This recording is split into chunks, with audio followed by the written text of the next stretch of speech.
Chapter 240. On the other side, Logan swung his sledgehammer, crushing two pirates' heads. The pirates were prepared to fight light-armed people like Marcella but not prepared to battle fighters with heavy weapons such as Michael or Logan. Although some pirates avoided running to Logan seeing his muscular build, there were still some daredevils who tried to kill Logan. Michael was an unstoppable force on the ship. Everywhere he went, blood and bones splattered across. The busiest person on the ship was Ross as he was surrounded by 5 pirates. The pirates tried to kill the captain of the ship, ending the battle before they lose more of their brethren.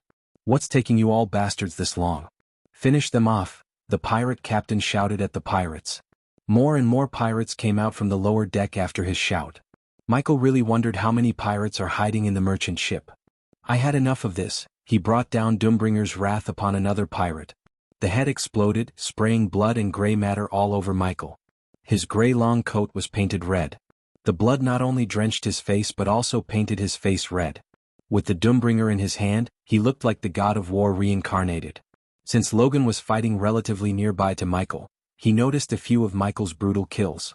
When the blood-covered face turned towards him, Logan's heart skipped a beat in shock. It wasn't as he never saw someone kill pirates but the way Michael killed them and the thick blood and the broken bones on him that shocked Logan.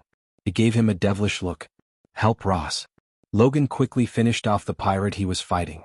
He nodded at David, quickly moving towards Ross. He thought David's gonna cover him but his jaw dropped when he saw David leaping onto the merchant ship that was filled with pirates. "Hey!" Logan was stupefied. He never for a second thought David would decide to take the fight to the pirates without backup. There was no one to fight beside him on the ship like on Ross' ship. Anyone with some battle experience could tell there's no way David would survive fighting the pirates alone. What's he doing? Marcella also noticed David jumping to the pirate ship. She screamed at Logan but Logan asked the same question to himself. Ding. Congratulations to the host for successfully being a badass. The reward is 300 badass points. Ding. Congratulations to the host for successfully being a badass. The reward is 600 badass points. Michael landed right on the center of the pirate ship. Unintentionally he landed like the Iron Man which triggered the system to award him with badass points. What the? Even the pirate captain never expected someone to jump onto his ship. He was surprised but looking at the blood on the young man's body, his killing intent rose up. It was evident that the young man killed many of his men brutally to get painted in blood like this. Even the floor he landed quickly had tiny puddles of blood that trickled from his body in the Doombringer. Boom. Before the pirates could attack him, Michael swung the Doombringer as fast as he could at the mainsail pole. As expected, when the Doombringer collided with the sail pole, the wooden pole blasted into countless pieces of splinters. The force of the hit knocked back a few of the pirates standing around the sail pole while the splinters impaled some of the pirates, inflicting some amount of damage. Bastard. If it was his ship, he would have lost his mind if someone destroyed the mainsail pole which would cost a fortune to repair. Since it was the case as he recently captured the merchant ship and posed as merchants to pillage other ships, he was mostly just annoyed to see the youngster destroy the ship. The force also slightly pushed Michael back. Using this opportunity, one pirate quickly slashed at Michael with his cutlass. The training did make his body several times stronger but without using arch energy, he wasn't invincible or untouchable. The cutlass cut his back as he felt a sharp pain across his back. The APD quickly injected half of the healing potion into his bloodstream. While the wound was healing, Michael didn't give the pirate another chance to cut him. When the pirate slashed the cutlass at him again, he bent his back as the cutlass brushed past his forehead. The other pirates did not let their fellow pirates fight alone, they all rushed at Michael to overpower him. Back on the northern continent, the cultivators tend to fight one by one. They often let one or two cultivators fight on the front side while some cast supportive spells from the side. The reason cultivators avoid attacking one at the same time was the spells they cast could wound their own team. The pirates were the polar opposite of cultivators, they liked to gang up on an opponent. After evading the cutlass, it was his turn to attack the pirate who cut him. He swung the Doombringer in a circle without doing any fancy moves. The pirate who cut him was unfortunate enough to welcome the Doombringer's head with his head. The head exploded into a blood mist, splattering skull pieces and gray matter across the place. Some gray matter ended up on Michael's face yet it was not enough to make him show an expression of disgust. However, the other pirates weren't as strong as Michael. Seeing the headless body of their fellow pirate, they were momentarily stunned. While they were stunned, Michael swung the Doombringer again at the headless body like a hammer hitting a nail. The headless body completely mashed by Doombringer further stunning the pirates. It was a very brutal kill. Utilizing their shock, Michael continued to swing his Doombringer at every pirate he could see. Although he was swinging the Doombringer chaotically, he was careful not to let any pirates come close enough to cut his head off. Boom, boom, boom. Many of the surrounding pirates were either killed or knocked back by the Doombringer. The more pirates he attacked, the more blood spattered across his face, obstructing his view. It slowed his move as a few of the pirates managed to strike him. Standing on the helm platform, the pirate captain saw the young man wreaking havoc among his men. Even after he was surrounded by his men, the warhammer in his hand crushed everyone in its path. "What's happening?" he mumbled to himself. He saw his men land more than a couple of times, yet he was moving as he never suffered any wounds. One could not differentiate the young man's blood from the blood of his men on his body. He was bathed in blood. The more blood ended up on his body, the more he looked like a devil. When the young man first landed on the ship, he had 20 men on the ship, but now they were reduced to 7. Looking at the dead bodies on the deck, his veins popped in anger. He wanted to call everyone on the merchant ship to kill the young man. Yet the anger blinded his rational thinking. He unsheathed his cutlass, deciding to join the fight himself. At this time, the pirate captain had no idea he was running towards his death. Ah! Michael let out an evil scream, continuing to crush everyone in his path. Even after killing a pirate, he never stopped swinging his Doombringer until the body turned into a bloody mess. Although 3 pirates lost all their courage and decided to run, he threw the Doombringer at them, knocking them down. Jerch! The pirates who were knocked down by the Doombringer grunted in pain. The pirate captain saw the young man walking towards the 3 crawling pirates. He ran as fast as he could to save his men. Yet his heart skipped a beat when he saw the young man crushing their skull by stomping on them.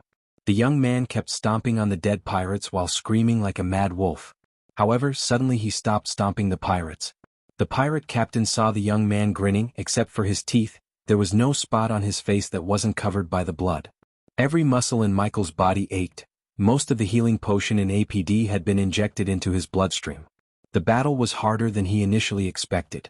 If he used dual swords, the battle would have been much easier and received a few cuts to his body because of his 89% mastery over swordsmanship. The Doombringer was supposed to be used with his spells. Since he never used any spells, the pirates did manage to land several deep cuts. Putting the Doombringer on his shoulder, he slowly walked towards the pirate captain. Not that he wanted to walk slowly, but the exhaustion made walking difficult. At the moment, Michael ignored the battle noises coming from Ross' ship. The killing intent he felt towards the pirate captain cancelled all the noises around him. Michael wasn't the only one with killing intent. The pirate captain radiated more killing intent than Michael because he just lost a huge chunk of his crew power to a single man. He slashed violently at the young man as the blade deeply cut his left cheek. However, his mind went blank when he saw the wound closing up at a rapid speed. What the hell are you? In a couple of seconds the wound completely disappeared. Michael grabbed the pirate captain by his neck without giving him a chance to swing his cutlass again before putting the Doombringer on the ground. "Captain?" The pirates who noticed the pirate captain in Michael's clutch stopped fighting as they screamed. For a few moments, the battle completely stopped as they all stared at Michael and the pirate captain who was being lifted up from the ground by his neck. "Your death." Chapter 241, Drop It. Michael's killing intent-filled voice reverberated the sea. Looking at their captain twitching in the air due to lack of breathing air, not all of them but a few loyal pirates dropped their cutlasses in the hope of saving their captain from the blood-covered monster. "Or he dies, do as he says." The words barely escaped the pirate captain's mouth. Soon, one by one, the pirates dropped their weapons. Quickly, Marcella and the others rounded up the pirates away from their weapons. The bodies of pirates and crew members alike were lying on the deck in their own pool of blood. Most of the bodies belonged to Ross' crews because the pirates caught them off guard as well as killed a lot using cannon fire. While everyone was staring at Michael to see what he's going to do next, he threw the pirate captain to Ross. "Your op, your rules." He let Ross deal with the pirate captain and the rest of the pirates. Every single fiber in his body ached. If the fight continued, he would be forced to use arch energy, revealing his secret. "Men, take everything we want from their ship." Ross put his cutlass on the pirate captain's throat before ordering his men. They all waited for Michael to cross the wooden plank first. Only after he crossed the wooden plank, the crew members moved to the pirate ship. On Ross' ship, everyone moved away from Michael's path. Many crew members were trembling at the sight of blood-covered Michael. Even Logan avoided direct eye contact with him.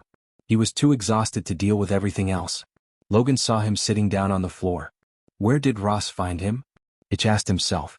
In his 40 years of life, he had seen many great Spartans and gladiators fight, but he never saw someone as bloodthirsty as the young man.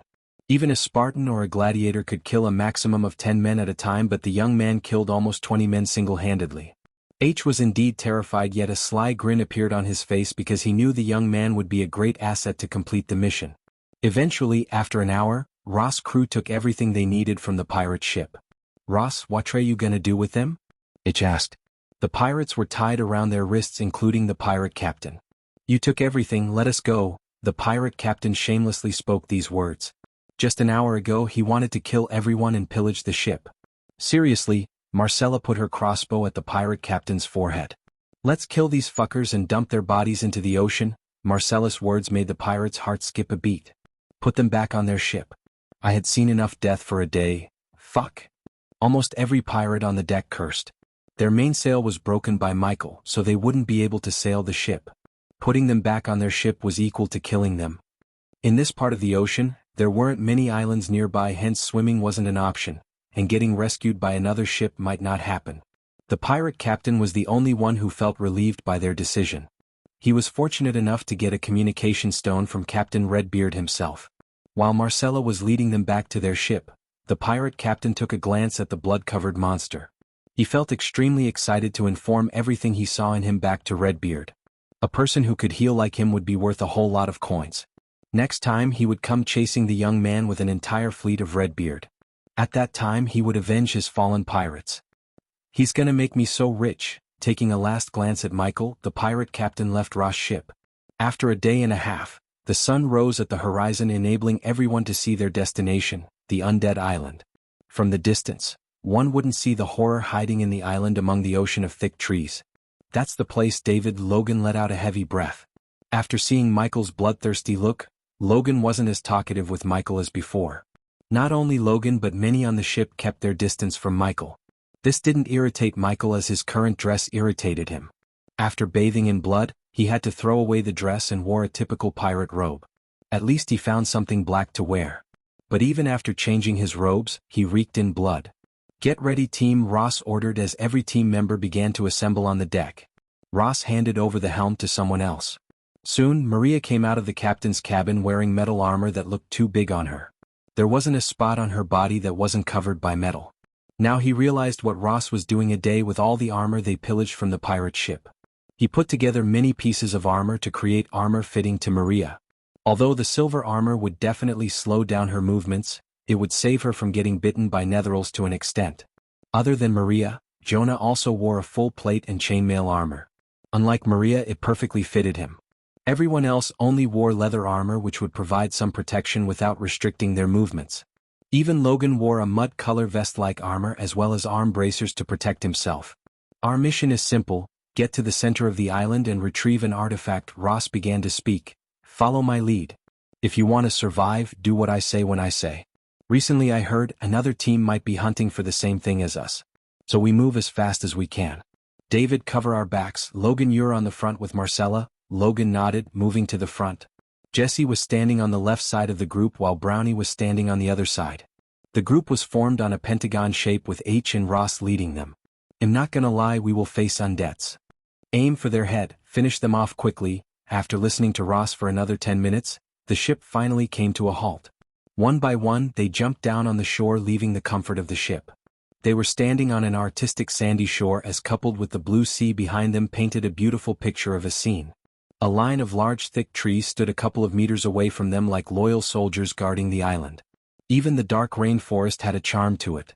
Well, camp when the sun goes down, H said in a low voice. All of them walked forward without breaking the pentagon formation. Michael wondered how they were going to keep the formation after entering the forest, because just from the outside, the forest looked thicker than the Amazon forest itself. It would be near impossible to walk through the vegetation without breaking the formation. Since H and Ross were leading the group, they took out a machete to cut through the thick forest. The rainforest was far-reaching, thick, and ancient. Its canopy was competed for by oak, sycamore, birch, and many other trees unique to this world that left barely enough light through the canopy. There was no sound of an insect, bird, or reptile, no call of a human voice, only the steady rhythmical lap of the sea. The sound of the sea made everyone slightly shiver with fear for what's lying in the jungle. The heat of the sun pounded down on them as they gathered up the courage and kept moving. Silent tree limbs dropped from most trees, and a hodgepodge of flowers, which grew in abundance, enhanced the otherwise uniform backdrop. The deeper they walked into the forest, the less they heard the ocean. A hodgepodge of animal noises, which were caused by birds and vermin, reverberated through the air along with the fresh smell of the forest ground and were accompanied by the occasional sounds of breaking twigs beneath the feet of larger animals. Bloody mosquitoes, Logan cursed, trying to swat the mosquitoes landing on him. I hate rainforests, Brownie spoke silently. Even Michael, who loved forests, had to curse this forest when he looked down to see the leeches on his boots. He never would be grateful for a pair of boots as felt now. As they were moving forward, suddenly Ross raised his hand, wordlessly telling them to halt their steps. Every single one of them looked around their environment vigilantly, expecting a surprise attack from someone or something. Michael closed his eyes for a moment to listen to any weird sounds around him. The more he concentrated, the more he could hear the sound of monkey chatter. If it was any other forest, a simple sound such as monkey's chatter would have freaked them out, but in the undead island, the sound made them clutch their weapons tighter. The sound got louder and louder. They could tell they were being surrounded by probably a group of monkeys. They hoped the monkeys would not be undeads. Abruptly the sound completely stopped. They all had a look of confusion on their faces, but soon the confusion became vigilance as they saw red gemstone-like eyes glaring at them through the darkness of the forest above them. Those eyes above them glowed while the air soon became putrid, overwhelmingly putrid. Chapter 242. Meanwhile, back on Pentown, Diana was walking around her garden, watering the plants. Tending to the garden always soothed her soul. The snow covering the garden slowly melted in the sun's heat. The long winter was finally leaving as spring was around the corner to welcome them with beauty. "There is my beautiful wife," a young but confident voice sounded in the garden. The voice instantly put a faint smile on Diana's comely face. Standing 6'3" tall, a cream-skinned man entered the garden with a gentle smile. He had a stoic feel about him. His dark brown eyes were small and sharp as swords' eyebrows on his angular face. The raven-black hair fluttered in the wind as he was walking. Just like Diana, who looked young as a girl in her late 20s, despite his real age, the man seemed to be in his early 30s.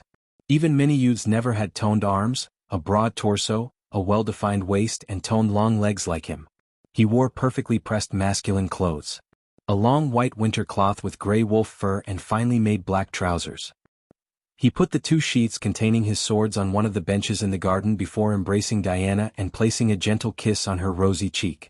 "Welcome home, Ethan. Geez, I missed you so much. Why didn't you come earlier? You could have spent some time with the kids."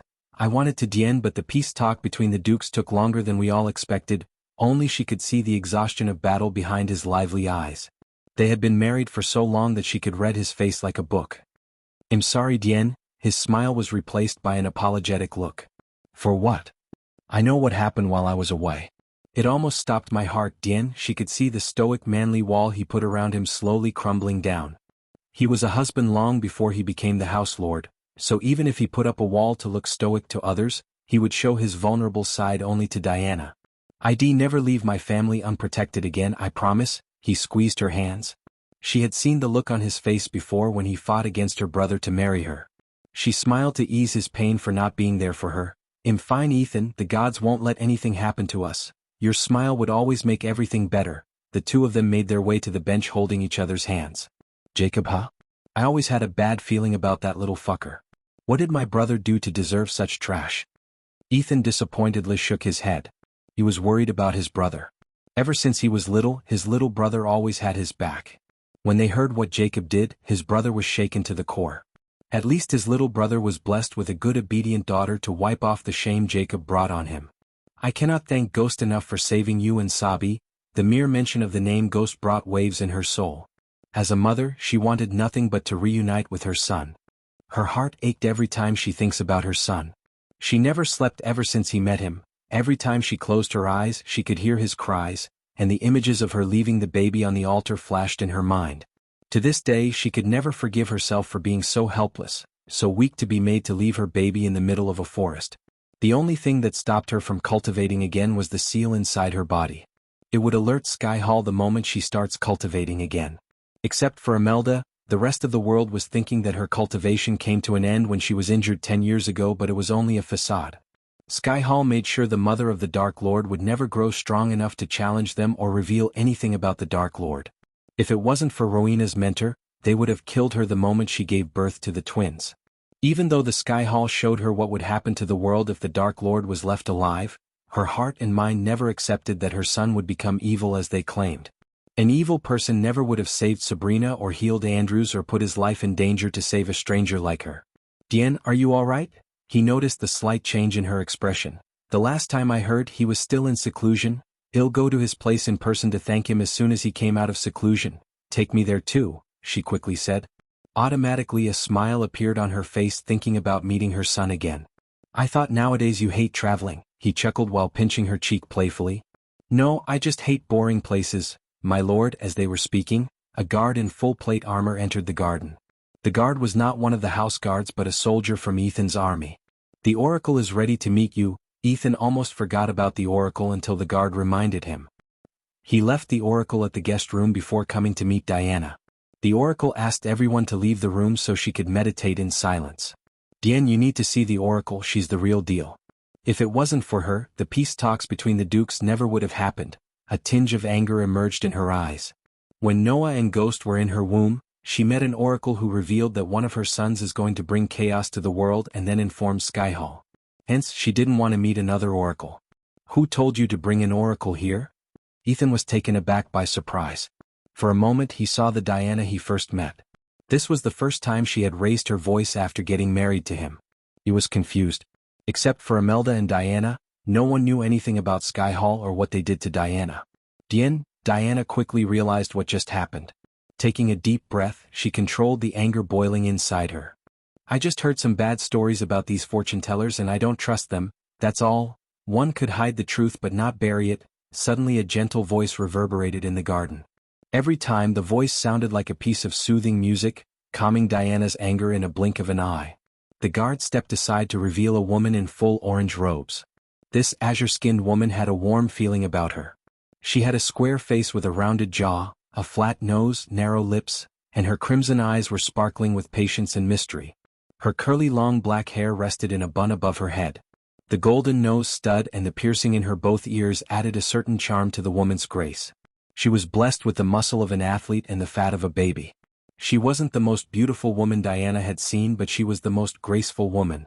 She was something robust and real. She wore Rudraksh bead mala around her neck while a red bindi occupied the center of her forehead. Oracle Ethan stood up to welcome her. The grace she radiated made Diana stand up unconsciously.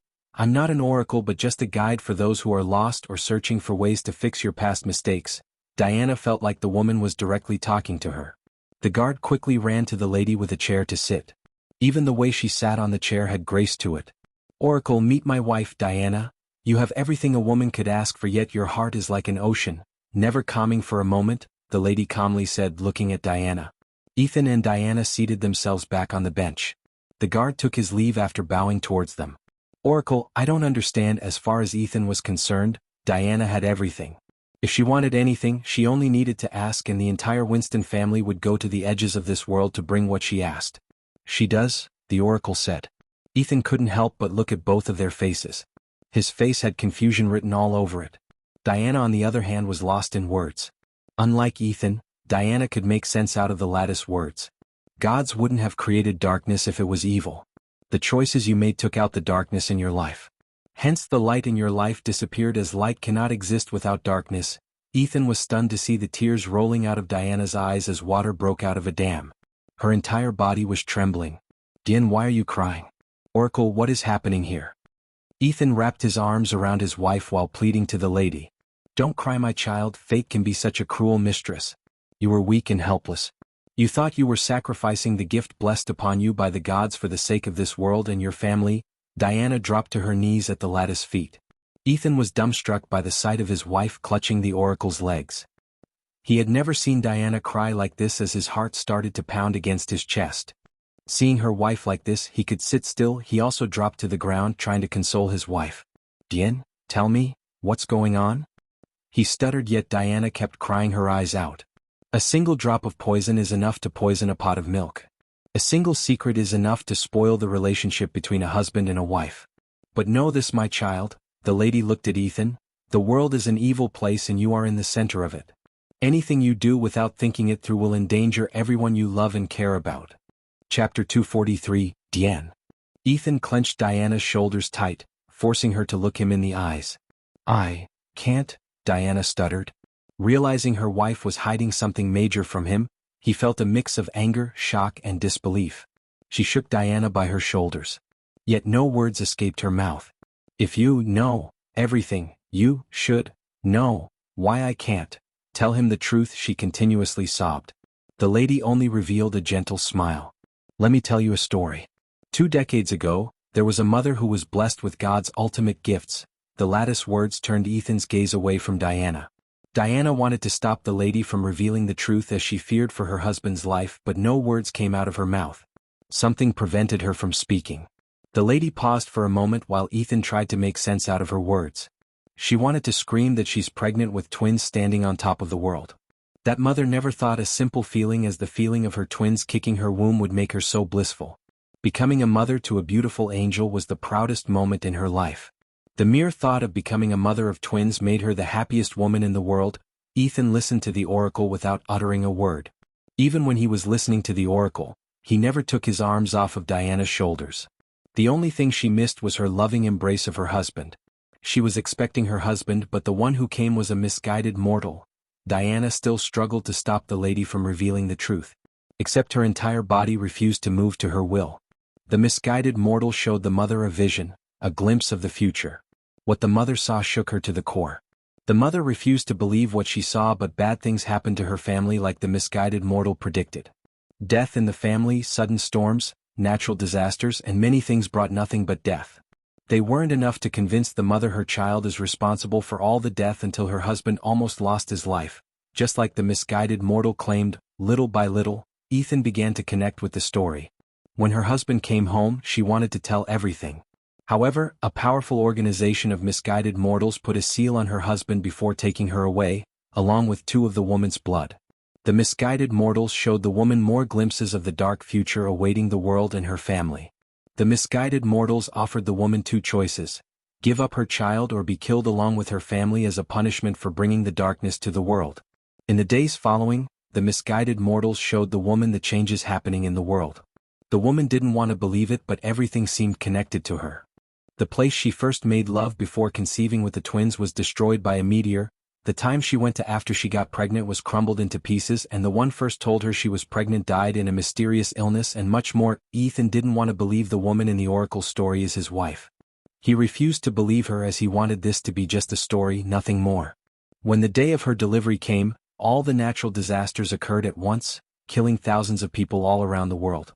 The beautiful twins in her hands didn't make her happier as she expected. Instead, she was afraid. Even after everything, the woman begged the misguided humans to let her raise the child to be someone else, but the misguided mortals had already started the prophecy they wanted to stop. They forced the mother to make the ultimate sacrifice, leaving her child at an altar in the forest she gave birth to. The tears she shed leaving her child was the final ingredient they needed to start the ritual. Regardless of her body's stiffness, her eyes continued to pour out tears. The anger and sadness Diana felt when the lady paused talking couldn't be described by words. Just as Ethan was about to ask Diana about the oracle's words, his right hand glowed. No. Diana broke the invincible force that prevented her from stopping and speaking. She screamed, yet the voice was muffled by the lady. Ethan felt excruciating pain as his body began to tremble. Save him, the words barely escaped Diana's mouth. The Sky Hall placed a seal in Ethan's body which would activate if he was to know about the existence of his other son or what his wife went through the night she gave birth to Noah. It was a powerful seal that had its own consciousness. The oracle's words made Ethan suspect that he has another son, and it triggered the seal. Suddenly the lady opened her mouth, pointing her finger at the golden glowing on Ethan's right hand.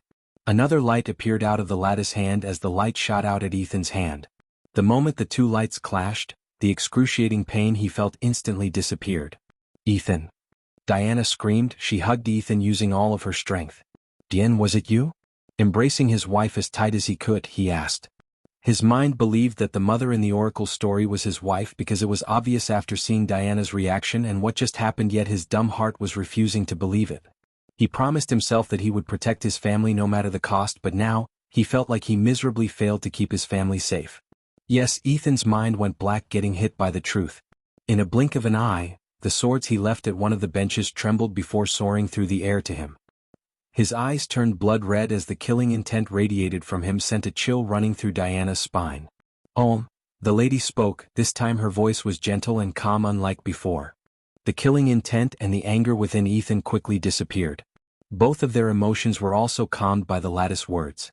Ethan released Diana from his hug, turning his gaze again at the oracle. Where is my son? What ritual?"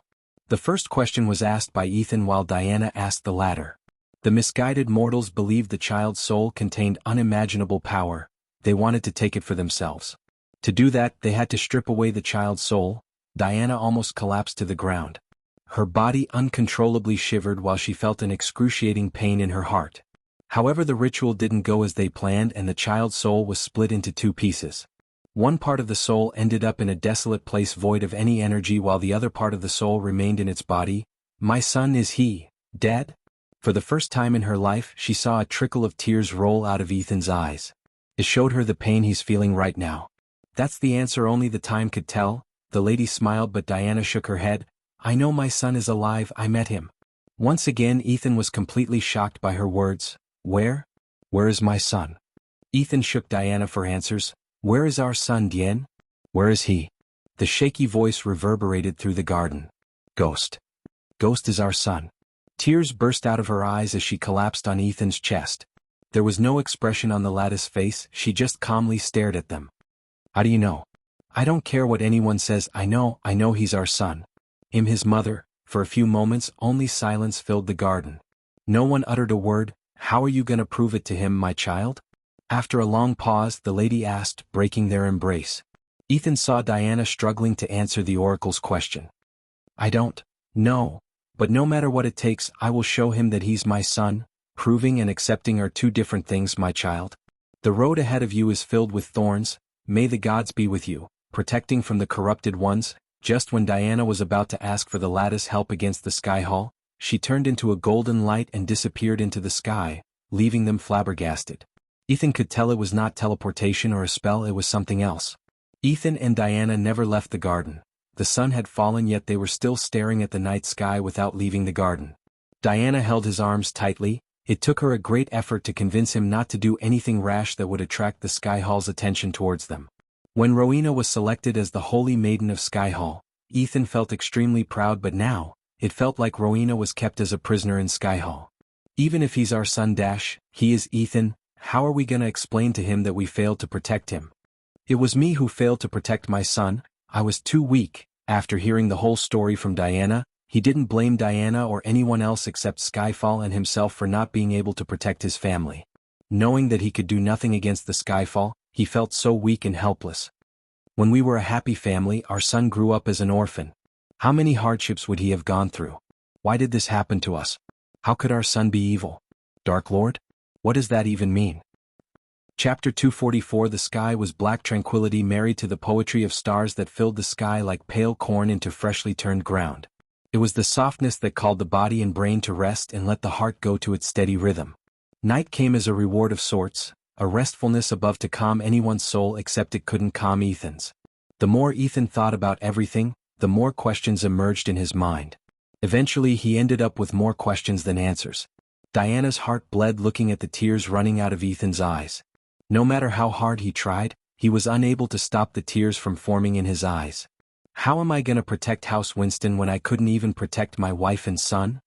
"I'll be alright, Ethan." "No, it won't be, Diana. You were right, we cannot go to war with Sky Hall, at least not with our current strength." It took an immense amount of effort for Ethan to sit still, controlling his killing intent towards Sky Hall. Every single fiber in his body wanted him to fly to Sky Hall and kill the ones responsible for what happened to his family. However, years of leading the Winston family and the maturity he achieved made him think rationally rather than act on impulse. As the mysterious oracle said, if he did anything without thinking it through would only put his loved ones in harm's way. "First we need to find a way to break the seal in your body. If you could cultivate again without alerting them, we'll be one step closer to saving our son." Ethan wiped the tears off of his face as an unwavering resolution to fix his mistakes appeared in his eyes. His biggest mistake was being so weak and he decided to fix it once and for all. Rowena and Noah must not know about this, Dien. If they knew what the Sky Hall did to you and their brother, they would wage war against him without a second thought, especially Noah, he said, gently wiping off the tears away from his wife's face. Although he knew winning a war against Sky Hall is near to impossible, he had to look confident as a good husband and a leader should. Even if the odds were against him, he wouldn't forgive himself if he did nothing to save his son. Our son, he's staying in the Sunrise sect, right? Yeah, our son is the core disciple of the sect. One could see the pride in her eyes as clear as a day. She knew her son earned that title.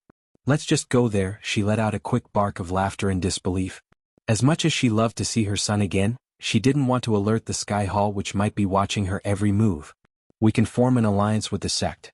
The least we can do for our son is make his life better and keep anyone from harming him. What do you say, Dien? They'll go get ready. Her face brightened instantly like someone holding a candle in front of her face. Before he could remind her that it's night and they should leave in the morning, she ran back into the house to get ready. The mountains around the Sunrise sect looked like a majestic painting. They rose in snow-white brilliance, a silent invitation to good for the soul not to accept. Upon the rise of the sun, the forests covering the mountains were so snow-white. The forest seemed calm on the outside, but under the snow-blanketed canopy, a blood trail could be seen on the ground. One could follow the blood trail to see a man running for his life. He was breathing heavily, his clothes were partially burned as well as most of the skin on his back. Regardless of the wounds on his body, the man kept running. After running for an hour, he finally stopped running. Who is there? The man with the wounds stumbled onto a tree in exhaustion. He stared in the direction the voice came to see a man holding a spear walking from the darkness of the forest. Axel. Regardless of the wounds and blood on the man's body, he was immediately recognized by the man holding the spear. Finally, Axel let his body collapse, thinking that he's safe from it. Is that Axel? What happened to him? Are we under attack? Ari, what happened to Axel? Ari, the man who was dragging Axel to the camp, was swarmed by his fellow bandits. No one knew there's a bandit camp in this part of the forest. The ocean of trees, the thick canopy as well as the predators roaming around the forest prevented anyone from the Sunrise sect from finding out the whereabouts of their camp. Ever since a disciple was killed in the forest, the sect was hunting every single bandit hiding in the forest. The forest was endless, yet the size of the forest never stopped the sect from hunting the bandits. Ari dragged Axel through the knee-high snow to one of the huts. Ari, there were 3 bandits inside the hut. Unlike the bandits patrolling the area around the camp, these 3 bandits wore thick fur-covered winter clothes, covering every part of their bodies to keep their bodies warm. It indicated their higher status among the bandits. Put him here, one of the 3 bandits pointed at the table on the hut's center. The other 2 bandits quickly wiped off the maps, documents, and things lying on the table as Ari put Axel's unconscious body on the table. Open his mouth. Ari forced open Axel's mouth as one bandit poured a healing potion into his mouth. The healing potion was not as dark green or consistent as Michael's potion. This potion was watery, consistent with pale green color. Where's Captain Quinn? While the potion was slowly healing Axel's wounds, he asked the 3 lieutenants. He went to meet a client. Do you know what happened to him? Did he say anything? Ari shook his head. He collapsed before I could ask what happened, but isn't it obvious? His camp must have attacked, just like the others. The 3 lieutenants stared at each other in silence for a second before one of them said, when he woke up, ask him what happened just in case. He'll go and bolster our security. Bolster the security? Are you kidding me? We have to leave now. The more camps they lost, the more tension rose among the bandits. Many started to rebel against the lieutenants, while some even fled the kingdom fearing for their lives. This camp was one of the few last camps remaining around the forests of the Sunrise sect. The only reason many bandits were still sticking around was Captain Quinn's promise to them. He said he would take them to the main camp in the forests of the royal land, yet they were waiting to move for 2 months. Calm down, Ari. We can't be sure of what happened to him. Captain Quinn already sent a team to hunt it down. I'd bet they already killed it. He did. Yes. You know Captain Quinn, he would always put his men first before the bounty. Just when Eris' anger was somewhat calmed down by the lieutenant's words, a thunderous roar echoed through the forest. Eris' body became rigid as he felt a cold chill in his spine. He dropped the spear in his hand, losing all the courage in his heart. The lieutenant seemed no worse than him. He was shivering and mumbling something under his breath. The fear of death overwhelmed their senses. Soon the silent forest became chaotic. Ari could hear the screams of agony outside the camp. No. Can't die, Ari mumbled in fear. At this moment, there was nothing more important to him than his own life. Therefore he decided to escape only to get stopped by the two lieutenants in the hut. You can't leave. Go fight that thing, it's an order. Fuck off. Ari shoved them away forcefully. Ari was stupid enough to stick around even after the sect started to hunt them down like prey, but he was not stupid enough to obey a suicidal order. He ran as fast as he could to the outside. The moment he stepped outside of the hut, his heart stopped looking at the embodiment of the death and carnage itself, Nightmare, the Dragon of Sunrise sect. The camp huts and trees around the camp were reduced into nothing but charcoal. The waves of heat from the dragon fire melted the many bandits' skin off. The dragon before Ari was huge with shiny crimson scales and two horns protruded out of its head. Where is Quinn? His bladder betrayed him when he heard the dragon speak. Yet the wetness around his crotch instantly disappeared due to the heat coming from the fire around him. Zhaoawei crimson-red fire that had a mix of violets streamed out of the dragon's mouth, turning the bandits trying to escape into ashes. At the moment, only the lieutenant's camp was not on fire. Ari wanted to run before the dragon's gaze could fall upon him, yet his body refused to move. He stood still in overwhelming fear. Everyone he knew is dead, burned alive. Their screams filled with agony now replaced by the sound of fire cracking the woods. The moment the dragon's red eyes fell on him, he screamed as loud as he could unconsciously. The last thing Ari saw before everything turned black was the dragon's gigantic claws approaching him. How could Michael be the Dark Lord without some awesome Dark Lord powers? Let's be patient, my dear readers, your wait will be worth it. And oh, expect one more oracle, and that's it for oracles and future glimpses. Chapter 245. Nightmare ripped open the last remaining hut with his razor-sharp claws. Although Nightmare wasn't as tall as a full-grown dragon, he did stand nearly 9 feet tall. Oh my god. No no no no no, the two lieutenants stumbled backward in fear. Nightmare moved his head closer to the two lieutenants.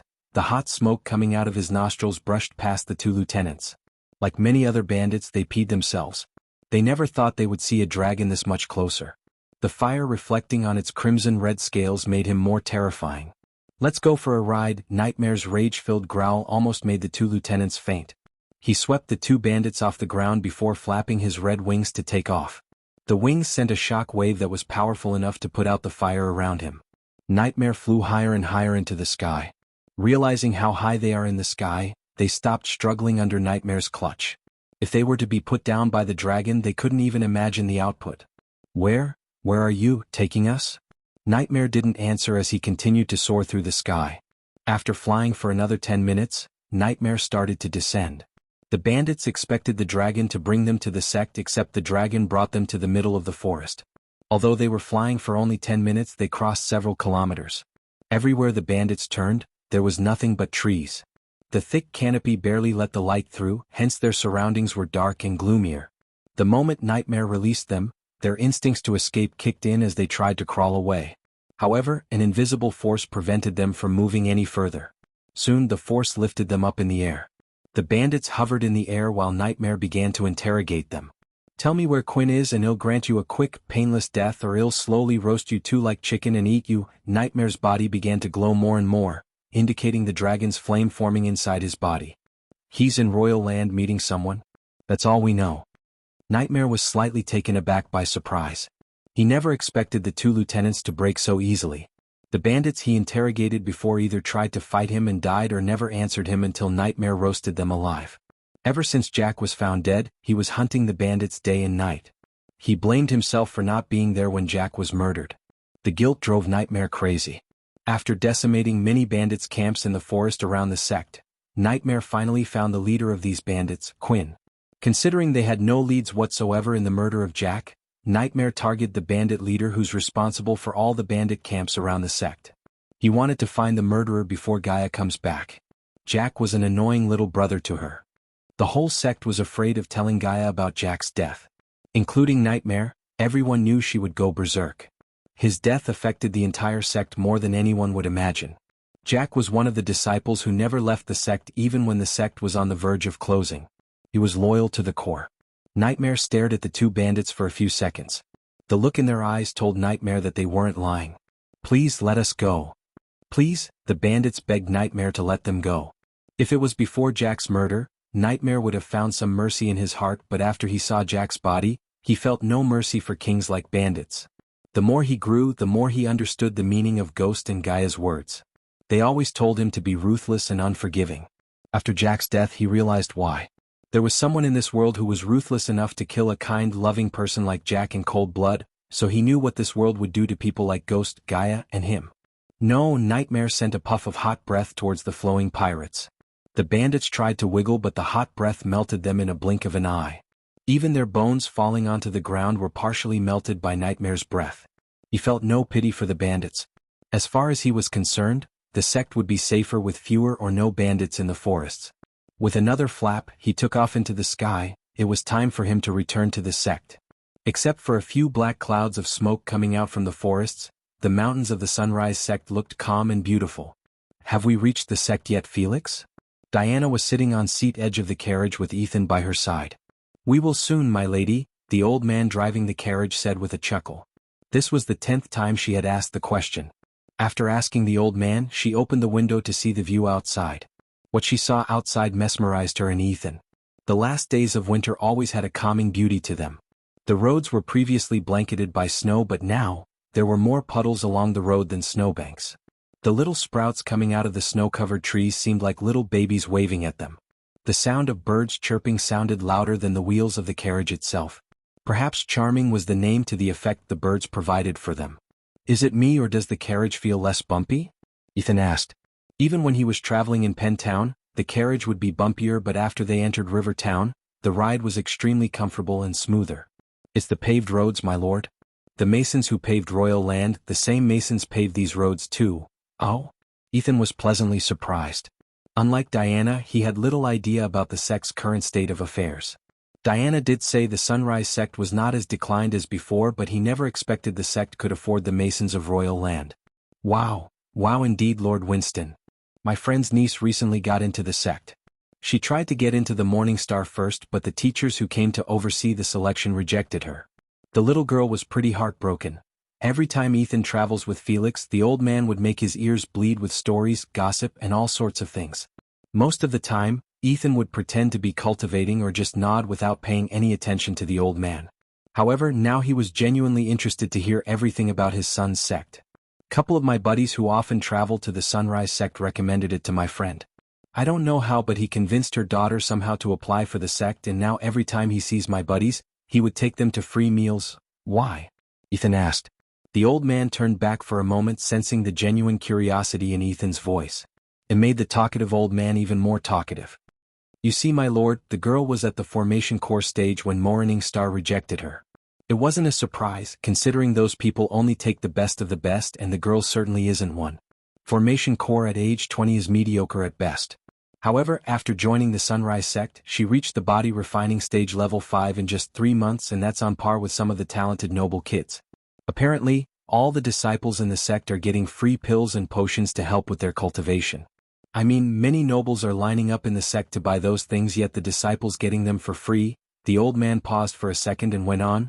The sect has to thank Ghost for their change of fortune. I don't think another 5-star alchemist would be willing to give his pills and potions for free, even if they were his brothers and sisters of the same sect. His words about Michael put a smile on Ethan's face. Have you seen him, Felix? No, my lord. But I heard great things about him. Do you want to hear it? Yes. I mean, it's to know more about figures such as him. Ethan quickly hid his jumpiness. Wanting to pour out the stories in him, the old man didn't notice anything weird about Ethan's curiosity. Stop. Just as the old man was about to talk about Ghost, they heard a shout as the old man stopped the carriage quickly. Diana slightly put her head outside the window to see a young man in a full black uniform walking towards them. The young man's black dress kinda resembled the dress her son wore. Soon, the security carriages following Ethan's carriage came to halt as soldiers of the Winston family surrounded Ethan's carriage as they were trained. Yet, in front of 30 guards in full armor, there was no fear in the young man's eyes. What's all this? The young man asked Felix, his voice neither arrogant nor afraid. Instead of letting Felix sort everything out with the young man, Ethan himself stepped out of the carriage. Only after seeing a core-strengthening level 8 cultivator, the young man's calm expression changed. Kid, why did you stop us? Ethan asked. How may I address you, sir? It's Lord Winston of the Proud House Winston. We are going to meet with Sunrise Sect leader Claire, one of the guards answered the young man. With all due respect, Lord Winston, the sect is closed to outsiders. Sect leader Claire and Nightmare's orders, closed? What? Ethan asked with a confused face. He wondered what made them close the sect, as it was pretty unusual for a growing sect to close their doors on outsiders. Recently one of our brothers was killed in the vicinity. Until we find who was responsible for such evil deed, the sect is closed. Roar. The young man stopped talking as the Winston soldiers immediately retrieved their weapons after hearing a thunderous roar. Even Ethan clenched the sword hilts on his waist when he heard the roar. A few seconds after the roar, a huge shadow cast down on them, darkening the area. What the? Ethan's jaw dropped as he looked up at the sky to see a dragon descending. Dragon. Protect Lord Winston. Dragon attack. Holy gods. The guards immediately surrounded Ethan and the carriage with the swords in their hands. Felix the old man was as pale as a white paper looking at the dragon. When the dragon landed on the ground, Ethan saw its crimson-red eyes staring at everyone. Stand down, the young man shouted at the guards before they could do something stupid like attacking a freaking dragon. Who are these people? The dragon's voice made the guards even more terrified. You've grown, little dragon. Nightmare's vertical slit pupil became rounded when he heard a familiar voice. He stared at the carriage standing on his two legs. Lady Diana. Dien, go inside, Ethan ordered, but still, his wife stepped outside the carriage with a smile on her face. Lady Diana. Everyone was stunned to see the dragon tilt its head looking at Lady Diana. Gently brushing off Ethan's hand, she walked forward with no fear in her heart. Michael's action will be resumed in the Chapter 246. The Winston family soldiers tried to stop Diana from walking towards the dragon, yet their efforts were in vain. Ethan didn't stop her but followed her behind. Although the dragon's physique and innate ability would give the dragon an edge if they battled, he was confident enough in his strength to defeat the dragon if it tried to harm them. Relax everyone, I know him. Diana waved off at the guards to lower their weapons. Taking a few more steps, she came closer to the point where Ethan could sense the heat radiating from the dragon's body.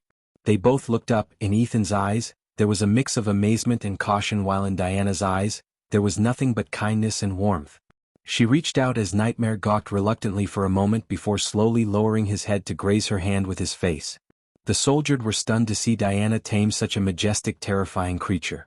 Good dragon, Diana gently stroked Nightmare's scaly head. Somehow her presence made him calm. I guess you can go be on your way to the sect then. Realizing Nightmare and the woman know each other, the young man stepped aside from the paved road. Nightmare opened his eyes but kept his head in her hands.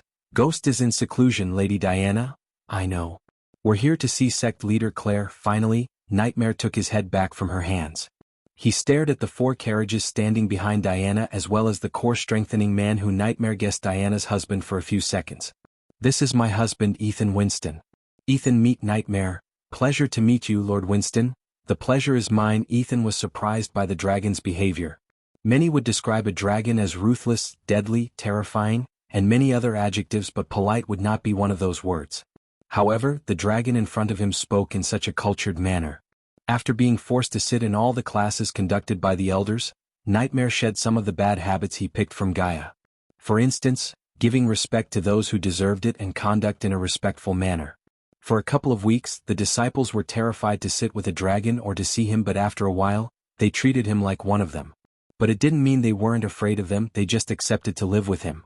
Follow me, Nightmare took as the force of his wing flap pushed back many guards and made the horses even more terrified. It took them a few minutes to calm the horses before starting to follow the dragon. You conveniently forgot to mention he has a dragon, Dien?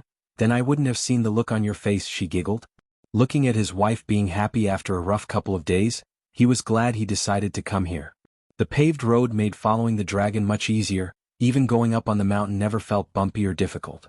Eventually, when they reached the flat land, they began to see more black uniformed disciples around the area. Some were playing in the snow, some sat under the trees cultivating, some were carrying bags that looked heavy. Other than the disciples, it was the buildings and the construction sites that surprised Ethan the most. He could tell these buildings were built in dwarven architecture as the base and modified a little. Each building was surrounded by either a garden or garden with a fountain. Instead of cutting down all the trees, they built the buildings without destroying the trees around them, which was the real beauty of the sect.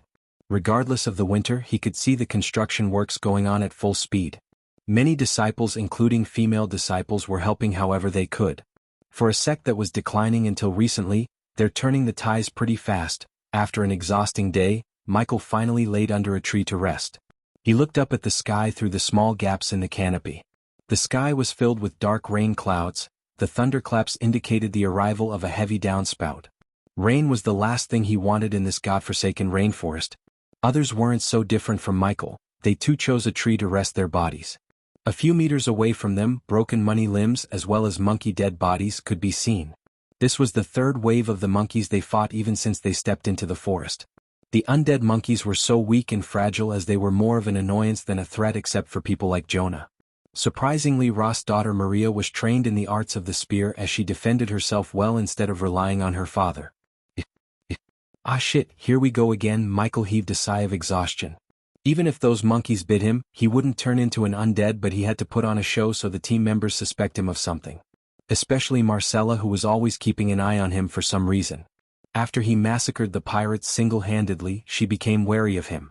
The only silver lining of killing these monkeys was their colors. Never before Michael had seen colorful monkeys such as violet, pink, bright red, and green monkeys. Only if they stink less. These monkeys smelled so bad that he wanted to cover his nose in the middle of the fight. Soon the little monkeys surrounded them for the fourth wave of attack. Michael looked up at the tree he was resting under to see at least 10 colorful monkeys staring at him. Their skin was slowly peeling off from their bodies, but that never seemed to slow down the monkeys. To make the fight less exhausting, he pretended the monkeys were cricket balls and his Doombringer was the bat. Every time a monkey took a leap at him, he would swing the Doombringer, sending the monkeys flying into the trees. His swings contained enough force as the monkeys exploded when they hit the trees. Keek. An undead monkey jumped at Michael from the tree above, screaming as loud as it could. Its skin from the face peeled away while it was in the mid-air, revealing the skeleton of its face. Sixer. He swung the Doombringer at the monkey. The moment it came into contact with the monkey, the little creature's skull cracked open as the brain matter splat all over his face. Fuck, gross? Michael spat in disgust. He never thought the little fucker was so fragile. The horrible death of their fellow friend not at all slowed them down from leaping at Michael. He continued to swing his Doombringer. Many swings ended up hitting the monkeys, but still, some of the monkeys managed to escape the swings. Michael quickly shook his body as he picked up a rock from the ground. He smashed the rock into the purple monkey while swinging the Doombringer in his other hand. The rock split open the monkey's head, killing it instantly. This time he closed his mouth so none of the disgusting bits would end up in his mouth. Just like in the Netherlands, the black goo oozed out of the dead monkey's body. Marcella was standing on a branch. The higher vantage point gave her a perfect spot for killing the monkeys on the ground, but when the monkeys swarmed the tree she was standing on, she began to have a hard time. Michael thought since she was using a crossbow, she would have a hard time fighting in close combat, but when he saw Marcella taking out a dagger and stabbing the monkeys in their head, he was proved otherwise. The way she fought showed him that she's a well-trained person in both long and close-range combat. Let's move, Ross shouted. The monkeys kept coming at them. Ross knew soon they would be overwhelmed with superior numbers. The team quickly began to move deeper into the forest. David, Logan, hold them. H shouted at Michael and Logan. Go go go. Michael and Logan quickly moved towards the team. The two of them fought side by side to keep the monkeys from following the rest of the team. Some of them did manage to follow the team as the monkeys used the tree branches to travel while they were on the ground. Damn monkeys! Logan screamed as he kept swinging his sledgehammer. Coupled with his body strength, each time a monkey came into contact with the sledgehammer, the black ooze splattered across. Let's go! Michael shouted, hearing more and more screams. He covered Logan while he was retreating back into the forest. David! Go! I'll follow you. Since it wasn't the place nor the time to argue, Logan ran deeper into the forest, following the team's trail. After seeing David massacre a group of pirates single-handedly, he knew David is a better fighter and freak than him. Hence, he trusted David to take care of these annoying monkeys even if their numbers were in the 60s. Michael turned back to see if they had all disappeared from his sight. He could count at least 50 monkeys surrounding him. They all weirdly targeted him. Time to wrap up. His lips slightly curved upwards as he put the Doombringer on the ground. He raised both his arms at the monkeys. Wind blast. Chapter 247. The force of the wind fired out from his hands blasted the monkeys in a blink of an eye. Many weak, fragile monkeys exploded into black mist before even hitting the trees. His smile turned into a disappointed look. He really wished he could get experience points from all these dead monkeys, or at least some badass points. At least he wanted to reach core formation level 8 somehow before competing in the championship tournaments. Putting his thoughts aside, he looked around to see if there's any monkeys remaining, but there wasn't a single monkey in the surroundings. I wonder if Dalar will be able to control these netherals? He couldn't help asking this question to himself. If Dalar was able to control them, he would have an army of the dead under his command to do his bidding. Is everyone alright? Somewhere deeper in the forest, finally Ross and the group stopped running. Ross asked as he noticed their missing teammate, "Where's David?" "I don't think that freak made it," Maria said. Everyone turned their gazes at Logan as he was the last person to see David. "I'll come. It'd take more than some undead monkeys to kill him," Logan said with utmost confidence, even though the overwhelming number of monkeys he saw before leaving David's side made him question the odds of his survival. "Well, camp here for 2 hours, and if he's not here by then." Ross did not finish his sentence, but everyone knew the meaning of his words. Except for Marcella and Maria, the rest had gloomy expressions on their faces. Not because they were thinking David died, but because he was the strongest of them all, and this part of the forest was said to be the least dangerous. If they lost their strongest in this area, they couldn't even imagine what would happen in the center, the most dangerous place on the island. Those monkeys were annoying. They all freaked out when they heard a sudden voice. The direction the voice came was dark. They all stared at the darkness as slowly a figure merged from that darkness. "David," Logan grinned, sighing inside. "Did you kill them all?" It was Jonah who asked Michael the question. Michael just shook his head. "Of course not, there were so many I had to back off. Thank gods they didn't follow me." The overwhelming number of monkeys as well as the way he spoke made them believe him. They didn't want to believe he could kill all those undead monkeys. After all, he was just a normal human being like the rest of them. Weird. Normally undead won't stop until either they're dead or their prey is. Marcella threw a doubtful glance at Michael. It was obvious she didn't believe a single word that came out of his mouth. "If you have doubts, you better go and ask those monkeys." Michael couldn't care less about what she's thinking. After getting Ross to guide him to the artifact, he would show them his true powers. At that time, Marcella might end up as another victim of Lucifer. "Humph," Marcella snickered before turning her back. Logan walked towards Michael while the others began to set up a temporary camp on the ground. After the long battle with the monkeys, they wanted to get some shut-eye, even if it's only for 2 hours. "I knew those monkeys can't stop you." "Yeah, you bet." The two of them fist-bumped like best friends. "It's your turn to watch, big guy. I need some shut-eye if I'm gonna fight another undead." "Logan is already on the job, my friend," he said, placing his hand on the chest in a funny manner. While Logan was watching over them, Michael lied down under a gigantic tree with heart-shaped leaves. The roots created a hollow place on the ground that Michael used as the bed. The sky still looked menacing with all the dark clouds above them. If he was back in his Sunrise sect home, he would have loved the thunderclaps because he loves sleeping during the heavy rain. The warmth of his bed, the sound of rain droplets hitting the roof, the smell of the ground, he loved those things. However, at this moment he wished it would not rain. The forest was bad as it is with all the leeches and undead. The last thing he wanted was heavy rain. "Hello, human, are you there?" Just as he was about to close his eyes, he heard Gaia's voice in his head. "Yep," he whispered. "I sent those pirates a rescue ship with our little spiders." "Good. I want them to spread rumors about me as far as they can." "Where are you now?" "We are at the far north of the island. I can come to you if you need my help." Her voice sounded like she really wanted him to say yes. If she were to come to him, it would definitely complicate his plans. Therefore he couldn't say yes. However, he did have a task that she could help him with. "There's another team hunting for the same artifact as we are.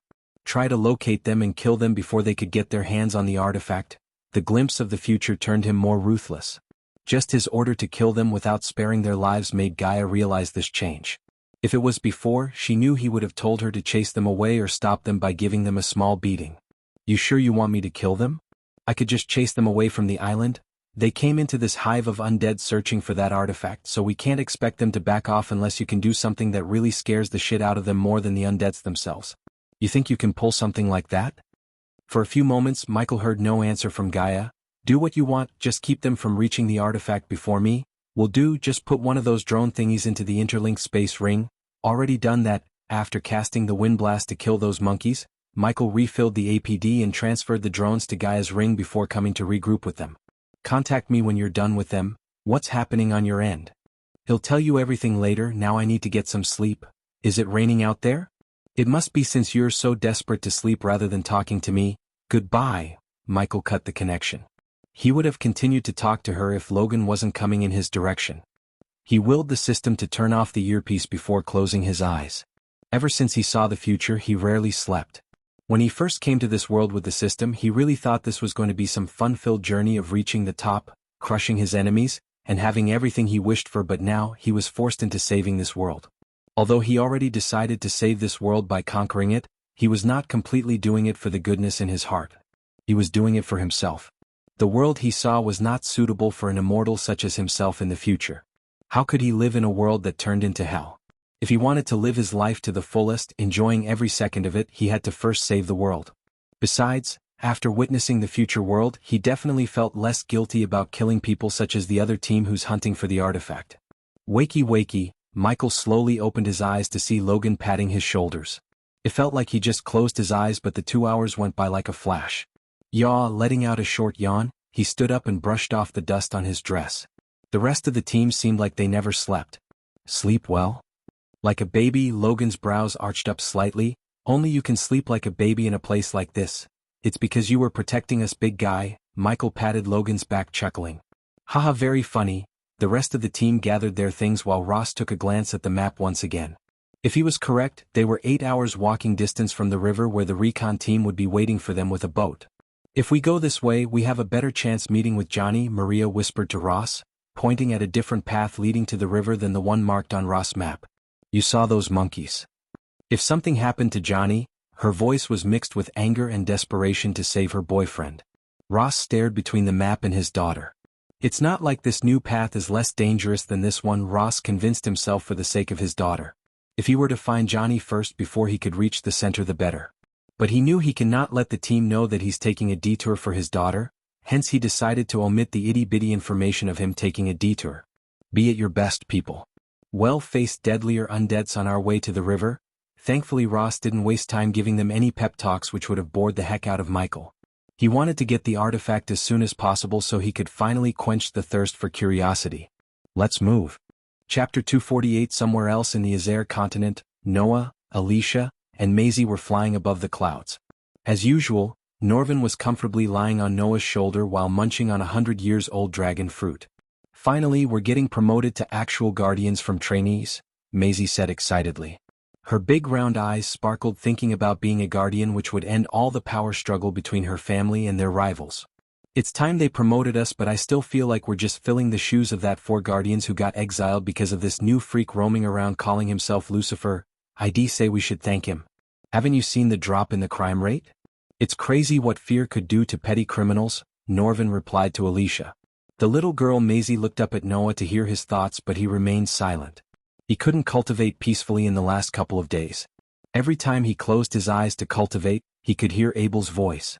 It had been almost 7 months since Abel disappeared. Although he didn't want to believe it, Noah had a feeling that Abel lost his life inside the Nether Realm. The guilt of failing to save his friend's life had become a thorn in his heart. Shut up, monkey. One day or another, an innocent person gonna up in that psychopath's crosshairs. The world will go to hell if everyone starts to play judge, jury, and the executioner. You're such a hypocrite. How many people have we killed so far?